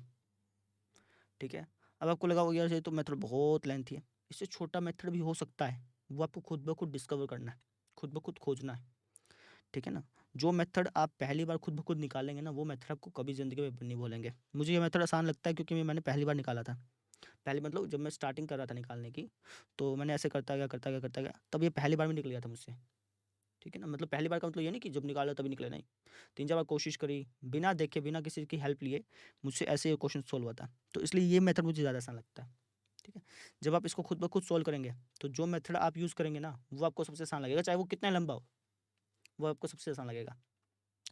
दूसरा तरीका भी हो सकता था, आप इसको सोल्व करते जाओ, मान लो सोल्व करते करते यहाँ पे आ गए, इसके बाद तुम्हें समझ नहीं आ रहा कि कैसे करना है, तो तुम इस राइट हैंड साइड को उठा लो, राइट हैंड साइड को तोड़ने लग जाओ, है ना, तो तुम यहाँ तक पहुँच जाओगे। जरूरी नहीं कि लेफ्ट हैंड साइड से चले और राइट हैंड साइड पे पहुंचना है, नहीं, लेफ्ट हैंड साइड से चले और जहाँ तक जा सकते थे वहाँ तक गए, फिर राइट हैंड साइड को उठा लो ना, ऐसे भी कर सकते थे, वो कंपेरेटिवली ज़्यादा आसान पड़ता, लेकिन क्योंकि हमने इस मेथड से कर लिया तो इस मेथड समझ लो, बस में आ गई। ठीक है, अब देखो आप अगला क्वेश्चन,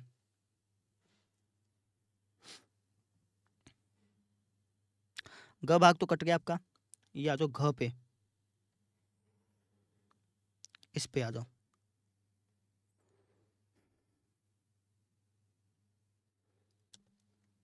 देखो जी क्या बोल रखा है इसके अंदर, बोला है कि ये जो आपका आंकड़े दिए गए हैं इसका माध्य भी निकालो बहुलक भी निकालो। तो 2 बार टेबल बनानी पड़ेगी। एक बार तो माध्य के लिए, माध्य निकालने के लिए, है ना। एक टेबल में भी काम चल जाता है लेकिन एक टेबल में कई बार गलती हो जाती है, इसलिए हम 2 टेबल बना लेते हैं। यहाँ पे हम लिखेंगे वर्ग अंतराल, आपने खाने बनाने कॉलम रो सारी चीज़ बनानी है, मैं नहीं बना रहा हूँ क्योंकि टाइम बहुत लगता है उसमें।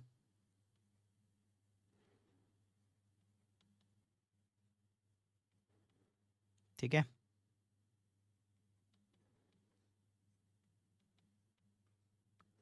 ये हो गया।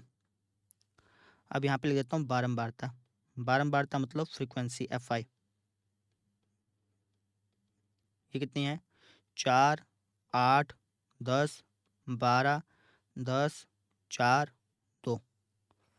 अब हम निकाल रहे हैं माध्य ना, तो इसके लिए तुम्हें XI निकालना पड़ेगा। XI होता है इनको जोड़ के आधा, 10 और 20 को जोड़ा 30, 30 का आधा 15, या फिर कह लो इनके बीच में जो आता है ना 20 और 30 के बीच में 25 आता है, यहाँ पे 35 आता है, 45 आता है, 55 आता है, 65 आता है और 75 आता है। बात समझ में आ गई? ठीक है जी।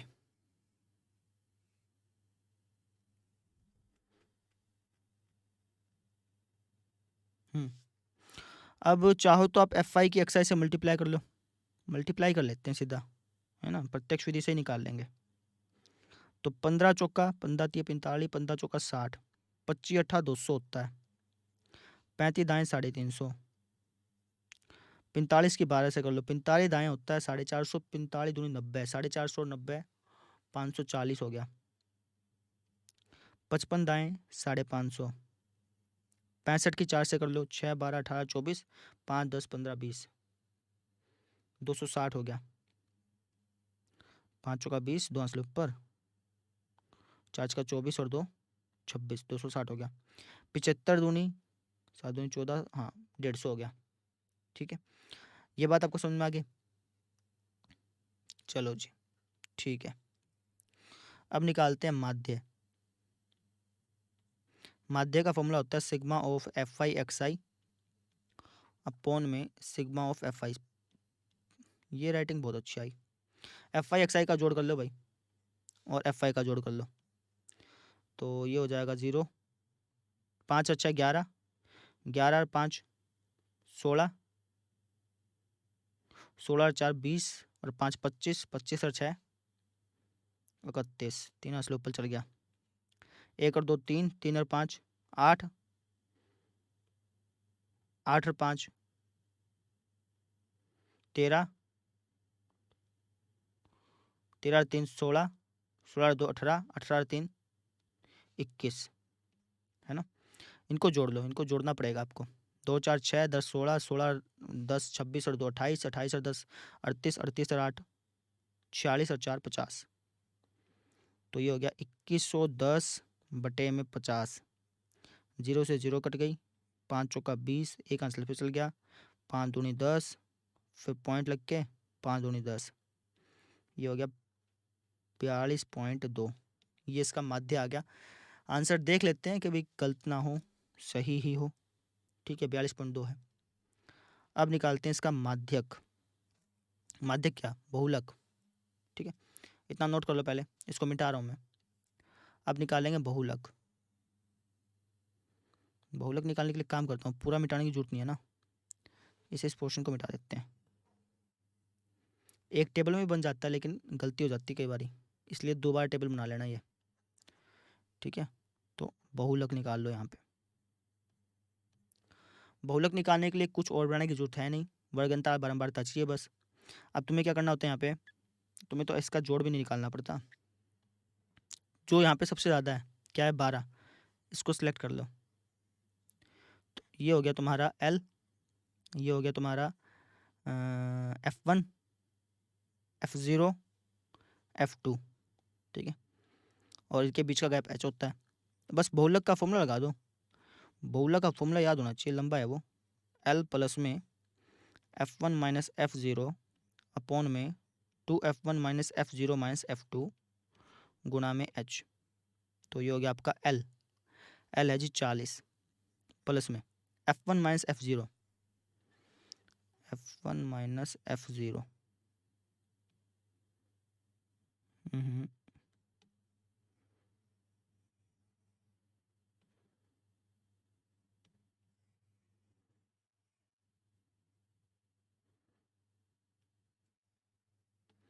F1 माइनस F0, 12 में से 10 गया 2, F1 का दुगना कर लो, 12 दूनी 24, F0 क्या है 10, F2 क्या है 10, सेम ही चीज़ है क्या? चलो, गुणा में H क्या है इनके बीच का गैप यानी 10 ये भी 10 है। चलो, तो ये हो गया आपका 40 प्लस में 2 की 10 से गुणा कर लो 20 बटे में 40 में से 20 घटा लो तो 4, 4 पंजा 20, ये हो गया आपका 45। देख लेते 45 ही था शायद,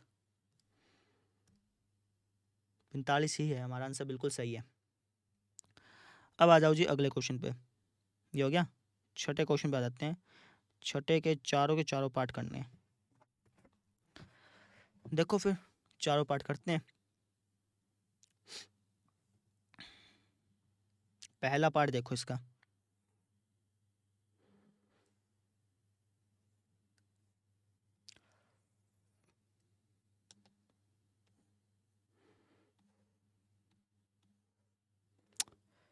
तो बोल क्या है कि एक मीनार के आधार से और एक सरल रेखा में 9 मीटर और 16 मीटर की दूरी पर स्थित दो बिंदुओं से मीनार के शिखर के उन्नयन कोण एक दूसरे के पूरक कोण है। एक मीनार है, मान लो ये मीनार है, इसका मैंने नाम दे दिया ए बी। तो इस मीनार के आधार से 9 मीटर की दूरी पर एक पॉइंट है, मान लो 9 मीटर की दूरी पर ये पॉइंट है। कितने मीटर की दूरी है? 9 मीटर, ठीक है। और इस मीनार के आधार से 16 मीटर की दूरी पर, यानी यहाँ से अगर तुम देखो 16 मीटर की दूरी पर, मान लो ये 16 मीटर की दूरी होगी, यानी यहाँ से लेकर के ये जो लेंथ है ना, ये 16 मीटर है पूरी लेंथ। यहाँ पर दूसरा पॉइंट है, इसको मैं सी नाम दे देता हूँ, इसको मैं डी नाम देता हूँ, ठीक है। तो इससे अगर मैं उन्नयन कोण देखूँ तो पूरक कोण बनते हैं। उन्नयन कोण मतलब यहाँ से अगर मैं ऊपर देखूँ, है ना, यहाँ से भी अगर मैं ऊपर देखूँ, ठीक है, तो ये जो कोण बन रहे हैं ना, ये वाला कोण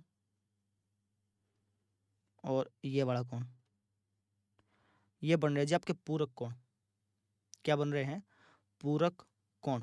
पूरक कोण मतलब कि इन दोनों एंगल्स का जो जोड़ है, इन दोनों कोणों का जो जोड़ है, ये आपका 90 है। तो अगर आप इसको थीटा मान लो तो ये हो जाएगा 90 माइनस थीटा, है ना, जोड़ के देख लो 90 आएगा। समझ में आ गई? आपको प्रूफ करना है कि मीनार की ऊंचाई 12 मीटर है। आपको ये प्रूफ करना है कि इसकी जो ऊंचाई है ना 12 मीटर है। एक है ना तरीका बताता हूँ, मतलब तरीका तो नहीं कह सकते आप, उसको एक ट्रिक समझ लो। तो इस टाइप से जब भी आ जाए ना कि पूरक कोण है, तो इसकी जो ऊंचाई हमेशा हमेशा क्या होती है, इन दोनों के मल्टीप्लाई कर दो, उसका रूट के बराबर होती है हमेशा। 144 इसके रूट के बराबर होती है, हमेशा होती है, ठीक है। लेकिन प्रूफ करके दिखाना है, कैसे करेंगे वो देखो। तो देखो जी, तो यहाँ पे दो ट्रायंगल बन रही हैं। एक ट्रायंगल तो बन रही है आपकी ये वाली छुटकू,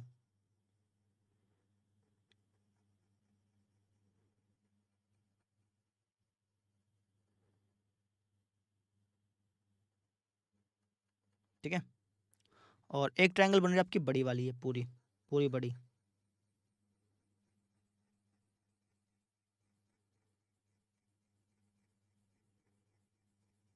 समझ रहे हो? कलर करें क्या ना करें? ये कर देता हूँ 2 मिनट लगेगी। तो एक ट्रायंगल अपनी बन रही है बड़ी वाली पूरी,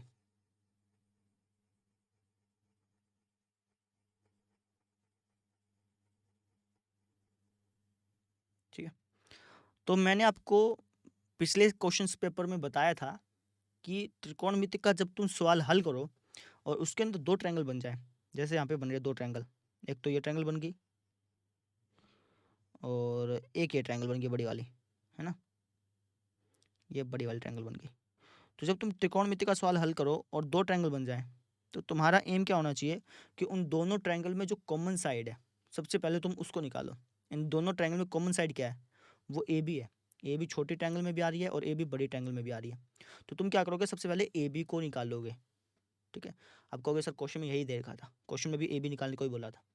अगर क्वेश्चन में नहीं भी बोला होता ना, क्वेश्चन में क्या रखा होता कि कुछ और निकालो, है ना, तब भी तुम ए बी ही निकालते, ध्यान रखना इस चीज़ का, ठीक है, हमेशा। क्यों? क्योंकि जब तुम ए बी निकालोगे ना, तो अगर कुछ और भी दे रखा होगा, क्या रखा होगा कि ये निकालो वो निकालो, वो अपने आप निकल जाएगा। तो सबसे पहले तो हम इसको लिखेंगे कि भाई ये कौन पूरक कौन है, इसका मतलब अगर ये थीटा है तो ये 90 माइनस थीटा होगा, लेते हैं। तो चूंकि ऐसे लिखेंगे, चूंकि एंगल सी और एंगल डी पूरक कोण है। कौन से कोण हैं? पूरक कोण हैं। अतः अगर मैं एंगल सी को थीटा मान लूँ तो एंगल डी हो जाएगा 90 माइनस थीटा। तो अब ट्रायंगल लेते हैं, सबसे पहले छोटी ट्रायंगल लेंगे, triangle A C B. Triangle A C B में यहाँ पे अगर तुम देखोगे तो लंब तुम्हें निकालना है, आधार तुम्हें दे रखा है। लंब बटा आधार होता है टेंजेंट, कितने डिग्री है? थीटा है ना। तो लंब कितना है? ये है जी ए बी, और आधार कितना है? आधार है जी 9 मीटर। 9 लिख देता हूँ, मीटर बाद में लिख दूंगा। टेंजेंट थीटा का टेंजेंट थीटा, है ना। अब इससे आगे मत सोल्व करना, इसको इतना ही रखो, है ना, आगे देखेंगे सोल्व होगा नहीं होगा, ये भाई इतना रख लो। अब आ जाओ दूसरी ट्रायंगल पे, ट्रायंगल ए बी डी में, बड़ी वाली में। तो अगर तुम बड़ी वाली ट्रायंगल की बात करो तो ये होता है लंब बटा आधार बराबर होता है टेंजेंट के। आपके पास टेंजेंट कितना है? 90 माइनस थीटा है, 90 माइनस थीटा, है ना। लंब कितना है? लंब है जी ए बी, और आधार कितना है? आधार है जी 16 बराबर टेंजेंट 90 माइनस थीटा। टेंजेंट 90 आते कितने में बदल जाता है? कोट में बदल जाता है। ये हो गया टेंजेंट 90 माइनस थीटा को, ये हो गया कोट थीटा के बराबर ना। टेंजेंट 90 माइनस थीटा क्या हो गया? कोट थीटा के बराबर हो गया, ठीक है। अब देखो, अब एक काम करते हैं, मैं यहाँ से उल्टा कर देता हूँ इसको, है ना। अगर मैं यहाँ से इसको उल्टा करूँगा तो हो जाएगा 16 बटा ए बी। अब यहाँ से अगर उल्टा किया तो इसका भी उल्टा करना पड़ेगा। तो कोट थीटा का उल्टा ये होता है टेंजेंट थीटा, बस समझ आ गया। अब ऐसा क्या क्यों? क्योंकि यहाँ पर भी टेंजेंट थीटा आ गया और यहाँ पर भी टेंजेंट थीटा आ गया, दोनों तरफ टेंजेंट थीटा है। इसका मतलब मैं कह सकता हूँ कि ए बी बटा 9 बराबर होगा 16 बटा ए बी के, लिख देते हैं। तो ए बी बटा 9 बराबर होगा 16 बटा ए बी के। यहाँ तो बात क्लियर है, ठीक है। तो क्रॉस मल्टीप्लाई कर लो, इसके इससे इसके इससे, ए बी से करो तो क्या आएगा? ए बी स्क्वायर बराबर 16 निम्मा 144। तो ए बी कितना हो गया? ये हो गया 44, 144 का रूट 12, प्लस माइनस 12 होगा, लेकिन 12 लिखेंगे। क्यों लिखेंगे? रीज़न बताना इसका। रीज़न ये है कि भैया ए बी एक लेंथ है और लेंथ कभी भी नेगेटिव नहीं होती। तो हम कह देंगे अतः मीनार की ऊंचाई 12 मीटर है। मीनार की ऊंचाई, मीटर लिख देना यहाँ पे भी, ऊंचाई 12 मीटर है। तो इस तरीके से हमने इस क्वेश्चन को सॉल्व कर लिया, आसानी था। अब देखो जी आप अगला क्वेश्चन, अगले क्वेश्चन पे आ जाओ।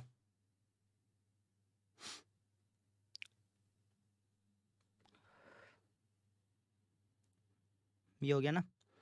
अब है जिसका ख भाग।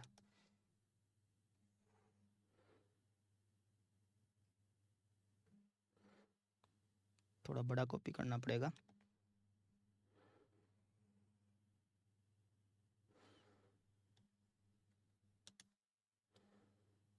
देखो, बोल का है कि निम्नलिखित आंकड़ों का माध्यक है 525। यदि बारंबारताओं का योग 100 है तो एक्स और वाई का मान ज्ञात करो। 2 मिनट रुको, ठीक है। देख लेते हैं भाई कभी चल रही है या नहीं चल रही, है ना। ऐसे मेहनत करे जाएं, चल तो रही है। हेलो हेलो हेलो, तो हेलो, आवाज़ थोड़ी सी ठीक हो जाए। हेलो हेलो हेलो हेलो, अब ठीक है। तो क्या लिखा कि ये जो आंकड़े दे रखे हैं इसका माध्यक है 525, बारंबारताओं का योग 100 है, तो एक्स और वाई के मान ज्ञात करने हैं। कैसे ज्ञात करेंगे ध्यान से देखिए आप। चलिए, तो माध्यक है ना, पहले तो इसको मैं वर्टिकली बना लेता हूँ। तो यहाँ लिख देता हूँ वर्ग अंतराल, वर्ग अंतराल। ये हमारा 100 से 200, 200 से 300, 300 से 400, 400 से 500, 500 से 600, 600 से 700, 700 से 800 और 800 से 900। ठीक है, यहाँ पे लिख देते हैं हम बारंबारता। ठीक है जी, ये हो गया 7, x, 12, 17, 20, y, 9 और 11, है ना। अब माध्यक दे रखा है तो इसका मतलब संचय बारंबारता निकालनी पड़ेगी। संचय बारंबारता, संचय बारंबारता क्या होती है? ये जो पहला अंक है इसको एज इट इज लिख दो, इसमें अगला जोड़ दो 7 प्लस एक्स, अगला जोड़ दो 12 7 19 प्लस एक्स, अगला जोड़ लो 19 से 17, 9 और 7 हो गया आपका 26, 2 आंसले ऊपर, 9 7 26 कैसे 16 हो गया, 9 7 16, एक आंसले ऊपर, तो 1 2 3 36 plus X, 56 plus X, 56 plus X plus Y, इसमें 9 जोड़ लो, 56 और 9 65 प्लस एक्स प्लस वाई, 65 में 11 जोड़ लो 76 प्लस एक्स प्लस वाई, है ना। अच्छा, अब इसका जो टोटल है बारंबारताओं का जो योग है वो 100 दे रखा है, यानी इसका टोटल है 100। ठीक है, हमें एक्स और वाई की वैल्यू निकालनी है। कैसे निकालेंगे ध्यान से समझना। माध्यक दे रखा है ना 525, 525 किसके बीच में आएगा? 500 और 600 के बीच में आएगा। यानी जब माध्यक निकाला गया होगा तो इस टेबल को सिलेक्ट किया गया होगा। समझो वापस, माध्यक है 525, माध्यक किसके बीच में है? 500 और 600 के बीच में है, तो तुम इसको सिलेक्ट कर लो। ठीक है, अच्छा तो अब यहाँ पे लगा देंगे फॉर्मूला। कैसे? ये हो गया तुम्हारा एल, ये हो गया तुम्हारा एफ, ये जो पोर्शन है ये हो गया तुम्हारा सी एफ, है ना। तो अब मैं माध्यक का लगा देता हूँ फॉर्मूला। माध्यक का फॉर्मूला होता है L plus n/2 minus C F upon F गुणा एच। अच्छा, माध्यक तो आपको दे रखा है 525, तो माध्यक की जगह लिख दिया मैंने 525। एल कितना है? एल है 500, है ना, प्लस n/2। अब यहाँ पे n क्या है? n देखा जाए तो इसको भी n बोल सकते हो, लेकिन अगर तुम इसको n बोलोगे तो यहाँ पे कोई वैल्यू आएगी नहीं प्रॉपर, है ना। एक काम करो, इसको n बोल दो, ये भी तो n होता है, ये दोनों बराबर ही तो आते हैं, तो ये भी n है ये भी n, किसी को बोल दो, इसको बोल देते हैं। तो 100 को अगर हम n माने तो 100/2 कितना हो गया? 50 हो गया। Minus C F, C F कितना है? 36 प्लस एक्स है, यहाँ बाहर माइनस लगा है तो ये 36 भी माइनस का होगा और एक्स भी माइनस का हो जाएगा, दोनों माइनस के हो जाएंगे। यहाँ तो बात समझ में आ गई। चलो जी, बटे में एफ, एफ कितना है? 20, गुणा में एच, एच मतलब इनके बीच का गैप जो कि है 100। ठीक है जी, इसको सोल्व कर लो। ये हो गया 525 बराबर 500 प्लस 50 में से 36 गया 14, माइनस का एक्स बटे में 20 गुणा में 100, 20 पंजा 100 हो गया। ठीक है, 500 को ले जाओ इस तरफ, यहाँ पे 25 बच जाएगा, यहाँ पे हो गया। इसको ये गुणा मत करो, गुणा करना चाहो तो कर सकते हो, वैसे गुणा मत करो। 5 को बटे में ले आओ, काटोगे तो 5 आ गया, 25 25, 14 माइनस एक्स हो गया। 14 को इस तरफ ले जाओ, 5 माइनस 14 बराबर माइनस का एक्स, ये होगा माइनस का 9 बराबर माइनस का एक्स, ये हो गया 9 बराबर एक्स। एक्स की वैल्यू आ गई जी 9। तो अगर एक्स की वैल्यू 9 आ गई तो वाई की वैल्यू कैसे निकालोगे उसको समझो।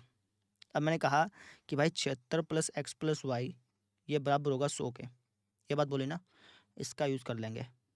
क्या कहेंगे? हम कह देंगे तो 76 प्लस एक्स प्लस वाई, इसका जोड़ है जी 100, तो हो गया 76 प्लस एक्स की वैल्यू 9 प्लस वाई बराबर 100। 76 और 9 को तुम जोड़ोगे तो 76 और 9 को जोड़ोगे तो कितना आएगा? ये आ गया तुम्हारा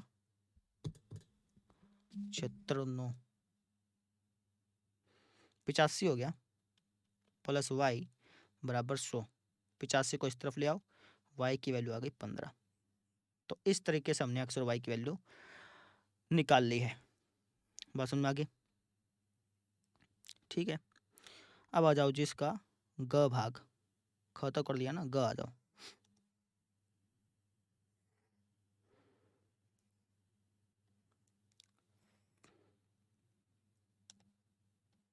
ये क्वेश्चन है,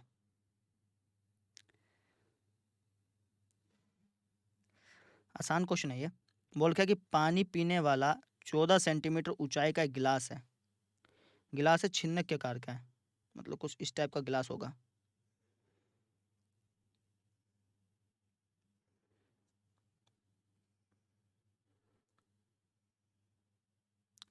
ठीक है, बोला कि इसकी ऊंचाई है 14 सेंटीमीटर। इसकी ऊंचाई है 14 सेंटीमीटर।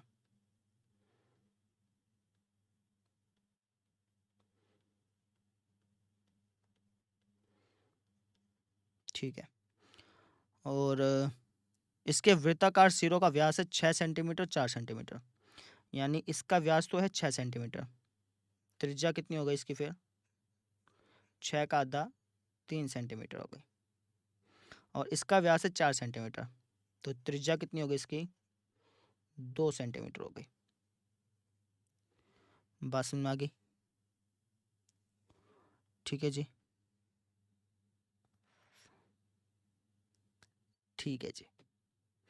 बोला कि गिलास की धारिता ज्ञात करो। आपको बताना है कि इस गिलास का आयतन कितना है। इस गिलास का आयतन कितना है ये बताना है। ठीक है, यानी एक प्रकार से आपको छिन्नक का आयतन बताना है ना। छिन्नक का आयतन, इसका फॉर्मूला क्या होता है? इसका फॉर्मूला होता है, शंकु के आयतन का होता है 1/3 पाई आर स्क्वायर एच ना। इसका होता है 1/3 पाई एच R1 का स्क्वायर प्लस R2 का स्क्वायर प्लस R1 R2, ये फॉर्मूला होता है। वैल्यू रखते हैं 1/3, पाई की वैल्यू 22/7 रख दो, इंटू एच, हाइट कितनी है 14, R1 का स्क्वायर, R1 इसको मान लो, R2 इसको मान लो। तो R1 का स्क्वायर 2 का स्क्वायर 4, R2 का स्क्वायर 3 का स्क्वायर 9, R1 R2 की गुणा कर लो, 3 दूनी 6।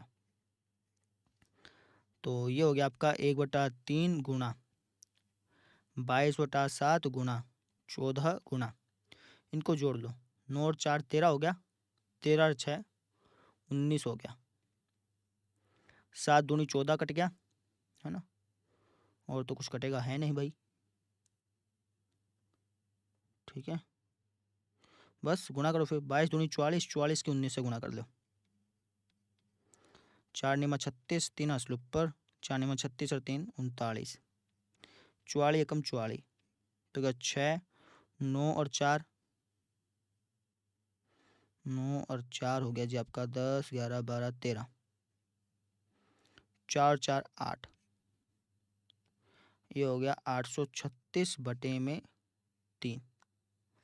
आंसर देख लेते हैं, पॉइंटों में है क्या या फिर कोई मिस्टेक कर दी होगी ना। ठीक है, अगर तुम इसको सॉल्व करोगे 278 के 3 से गुणा कर लो, 3 अट्ठा 24, तो असली ऊपर 3 अट्ठा 24 ना, 24 और 2 26 आएगा, 6 आएगा ऊपर। ठीक है, इसको या तो इतना छोड़ दो, या फिर इसको भाग करके जो पैसे पीछे लिखा हो वैसा बना दो।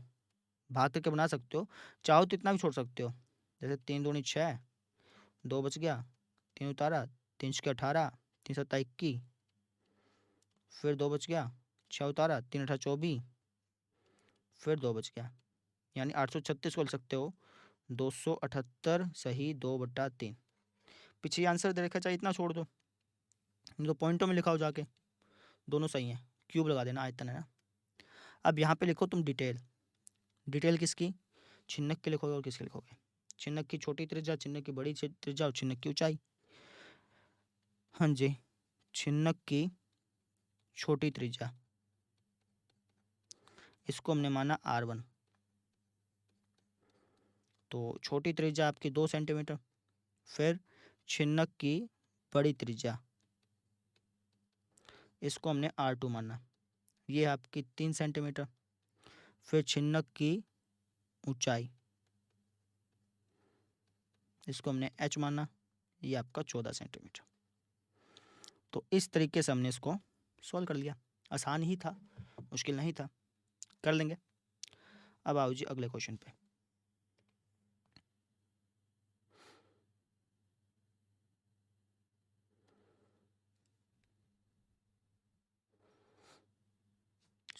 ये आ गया घ भाग इसका। इसके बाद कितने क्वेश्चन आगे देख लेंगे बड़ी। तो क तो कराना नहीं आपको, ये वाला क्वेश्चन भी नहीं कराना, क्योंकि ये वृत्त चैप्टर से है। वृत्त चैप्टर आपका हट चुका है। वृत्त से संबंधित क्षेत्रफल वो नहीं हटा है, लेकिन वृत्त वाला हट चुका है। यानी कि एक प्रकार से मुझे सिर्फ एक ही क्वेश्चन और कराना है, ये वाला, है ना। ये तो रचना वाला है, रचना वाला तो कभी कराएंगे नहीं अभी मतलब करा सकते हैं, लेकिन कंप्यूटर पे कराना थोड़ा मुश्किल हो जाता है। आप कंस्ट्रक्शन चैप्टर कर लो एनसीईआरटी से, उससे बाहर नहीं आएगा, मैं बार बार कह रहा हूँ, ठीक है।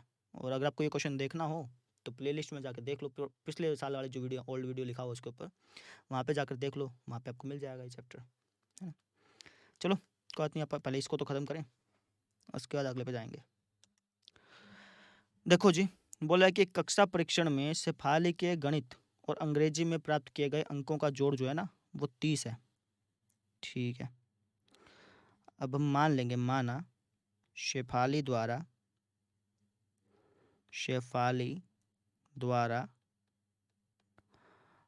गणित में प्राप्त किए गए अंक, गणित में प्राप्त किए गए अंक, हम मान लेंगे कि शेफाली के गणित में जो अंक आए हैं वो आए हैं जी x। कितने आए हैं? x, ठीक है। शेफाली द्वारा अंग्रेजी में प्राप्त किए गए अंक, आप चाहो तो इसको y मान सकते हो, है ना, y मान सकते हो, ये भी कर सकते हो। नहीं तो आप सीधा डायरेक्टली 30 - x भी मान सकते हो। क्यों? क्योंकि भाई दोनों सब्जेक्ट में टोटल मिला के 30 आए हैं ना। अगर तुम इसको जोड़ के देखोगे तो 30 ही बन रहा है। भाई मान लो इसके इसमें 15 आए तो इसमें 15 आए होंगे।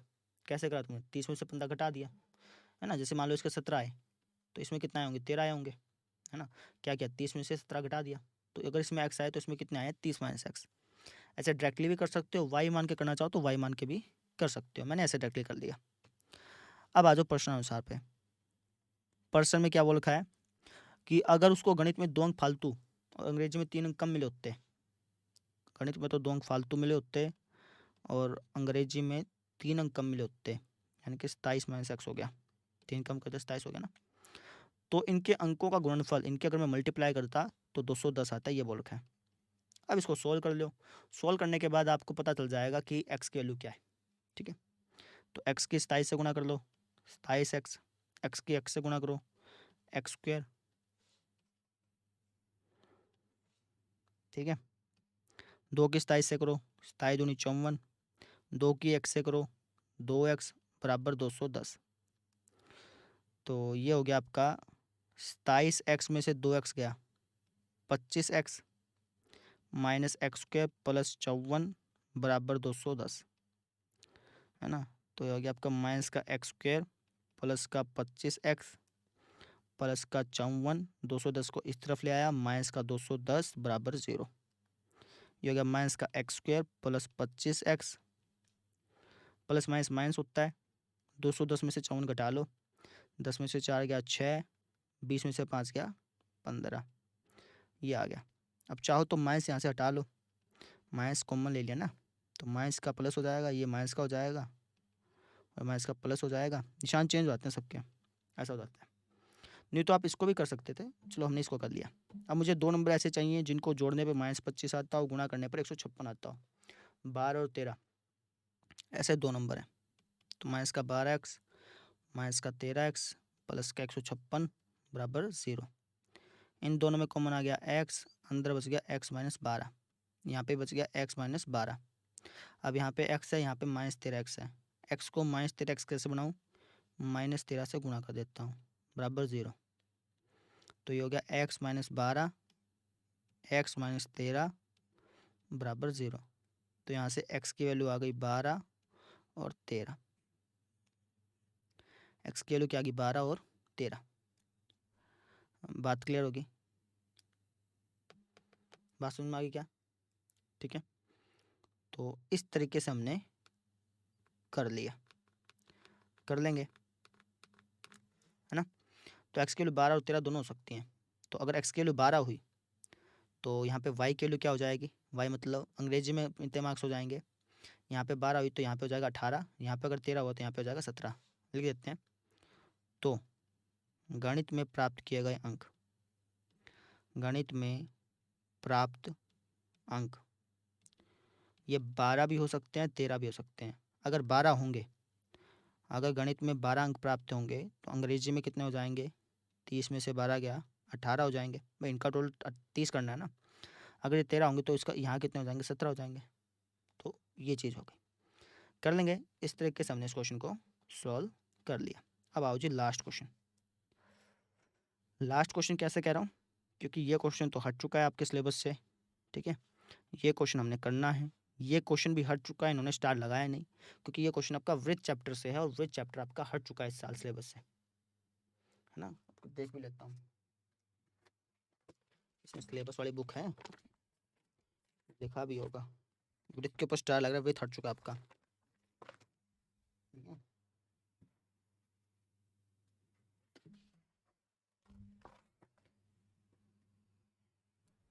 बस समझ में आ गई, ठीक है जी। अब आ जाओ जी, बस ये लास्ट क्वेश्चन फाइनल, रचना वाला क्वेश्चन आप अपने आप करना, प्लेलिस्ट में देख करके मिल जाएगा वहाँ पे। अब इसको सॉल्व करना है कैसे, सबसे पहले तो आपको इसको रैखिक समीकरण में बदलना पड़ेगा। देखो कैसे करेंगे, ये हमें ये इक्वेशन दे रखी है ना, दूसरी इक्वेशन दे रखी है ये वाली,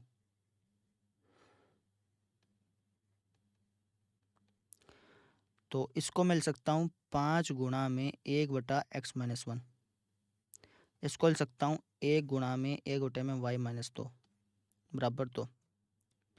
सेम इसके साथ सिस्टम है भाई, इसको लिख सकते हैं 6 गुणा में 1/x-1, इसको लिख सकते हैं -3 गुणा में 1/y-2 बराबर 1। तो यहाँ पे लिख देते हैं माना, यहाँ पे देखो 1/x-1 यहाँ पे भी आ रहा है, यहाँ पे भी आ रहा है, 1/y-2 यहाँ पे भी आ रहा है, यहाँ पे भी आ रहा है। तो मान लेंगे, माना 1/x-1, इसको p मान लेता हूँ, और 1/y-2 इसको क्या मान लेता हूँ, ठीक है। तो भाई अगर इसको p मान लिया तो ये हो जाएगा 5p + 1 क्याऊ बराबर 2, ये हो जाएगा 6p - 3 क्याऊ बराबर 1, ठीक है। अब ये दो इक्वेशन बन गई, इन दोनों इक्वेशंस को हमें सॉल्व करना है। कैसे करेंगे, इसको समीकरण 1 मान लेता हूँ, इसको समीकरण 2 मान लेता हूँ। अब समीकरण 1 को मैं -3 से गुणा कर देता हूँ, क्यों कर रहा हूँ, क्योंकि जिससे क्याऊ के गुणांक क्या हैं, बराबर हो जाए, विलोपन विधि से आप सॉल्व कर पाएंगे ना फिर उसको, ठीक है। तो समीकरण 1 को 3 से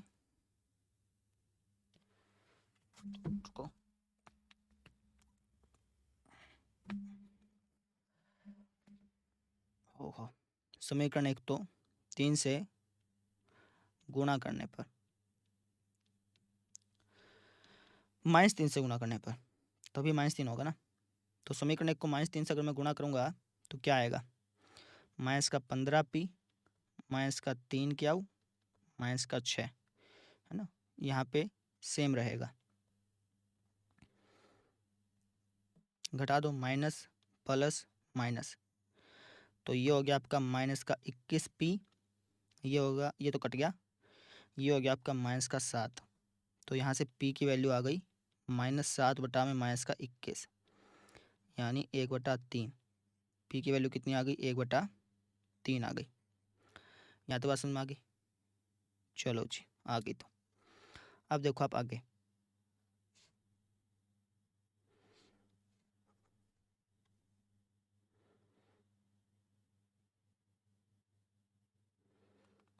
तो p की वैल्यू आ गई ना, p की वैल्यू 1 में रख दो या 2 में रख दो, मैं 2 में रख रहा हूँ। p का मान समीकरण 2 में रखने पर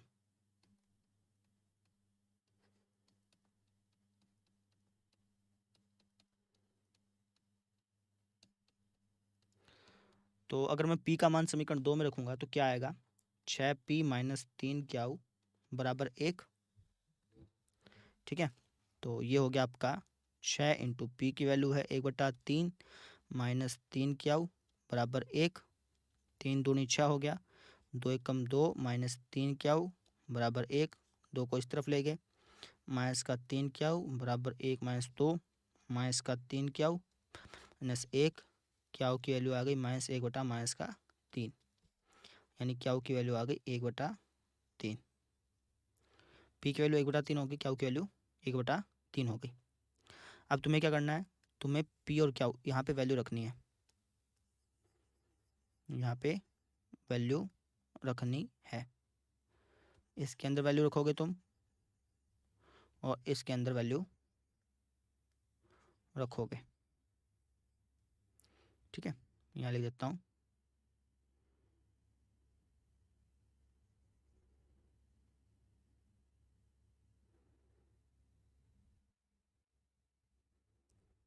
तो ये हो गया 1/x-1 बराबर पी की वैल्यू कितनी है 1/3। ऐसे ही 1/y-2 बराबर 1/3, क्रॉस मल्टीप्लाई कर लो तो हो गया 3 एकम 3 बराबर x-1 माइनस 1 यहाँ पे आ गया, 3 + 1 बराबर x, ये हो गया 4 बराबर x। सेम इसके साथ 3 बराबर हो गया y-2 के, -2 यहाँ पे आ गया, ये हो गया 5 बराबर y, है ना। तो x की वैल्यू 4 आ गई, y की वैल्यू 5 आ गई। आंसर देख लेते हैं एक बारी, कभी ध्यान भंग हो गया हमारा और आंसर गलत हो गया नहीं। अच्छा यहाँ पे आंसर 2 आ रहे हैं, x का x की वैल्यू -1 भी हो सकती है, -3 भी हो सकती है। देखते हैं चलो कैसे आ रहा है। x की वैल्यू -1 और -3 क्यों बता रहा है ये,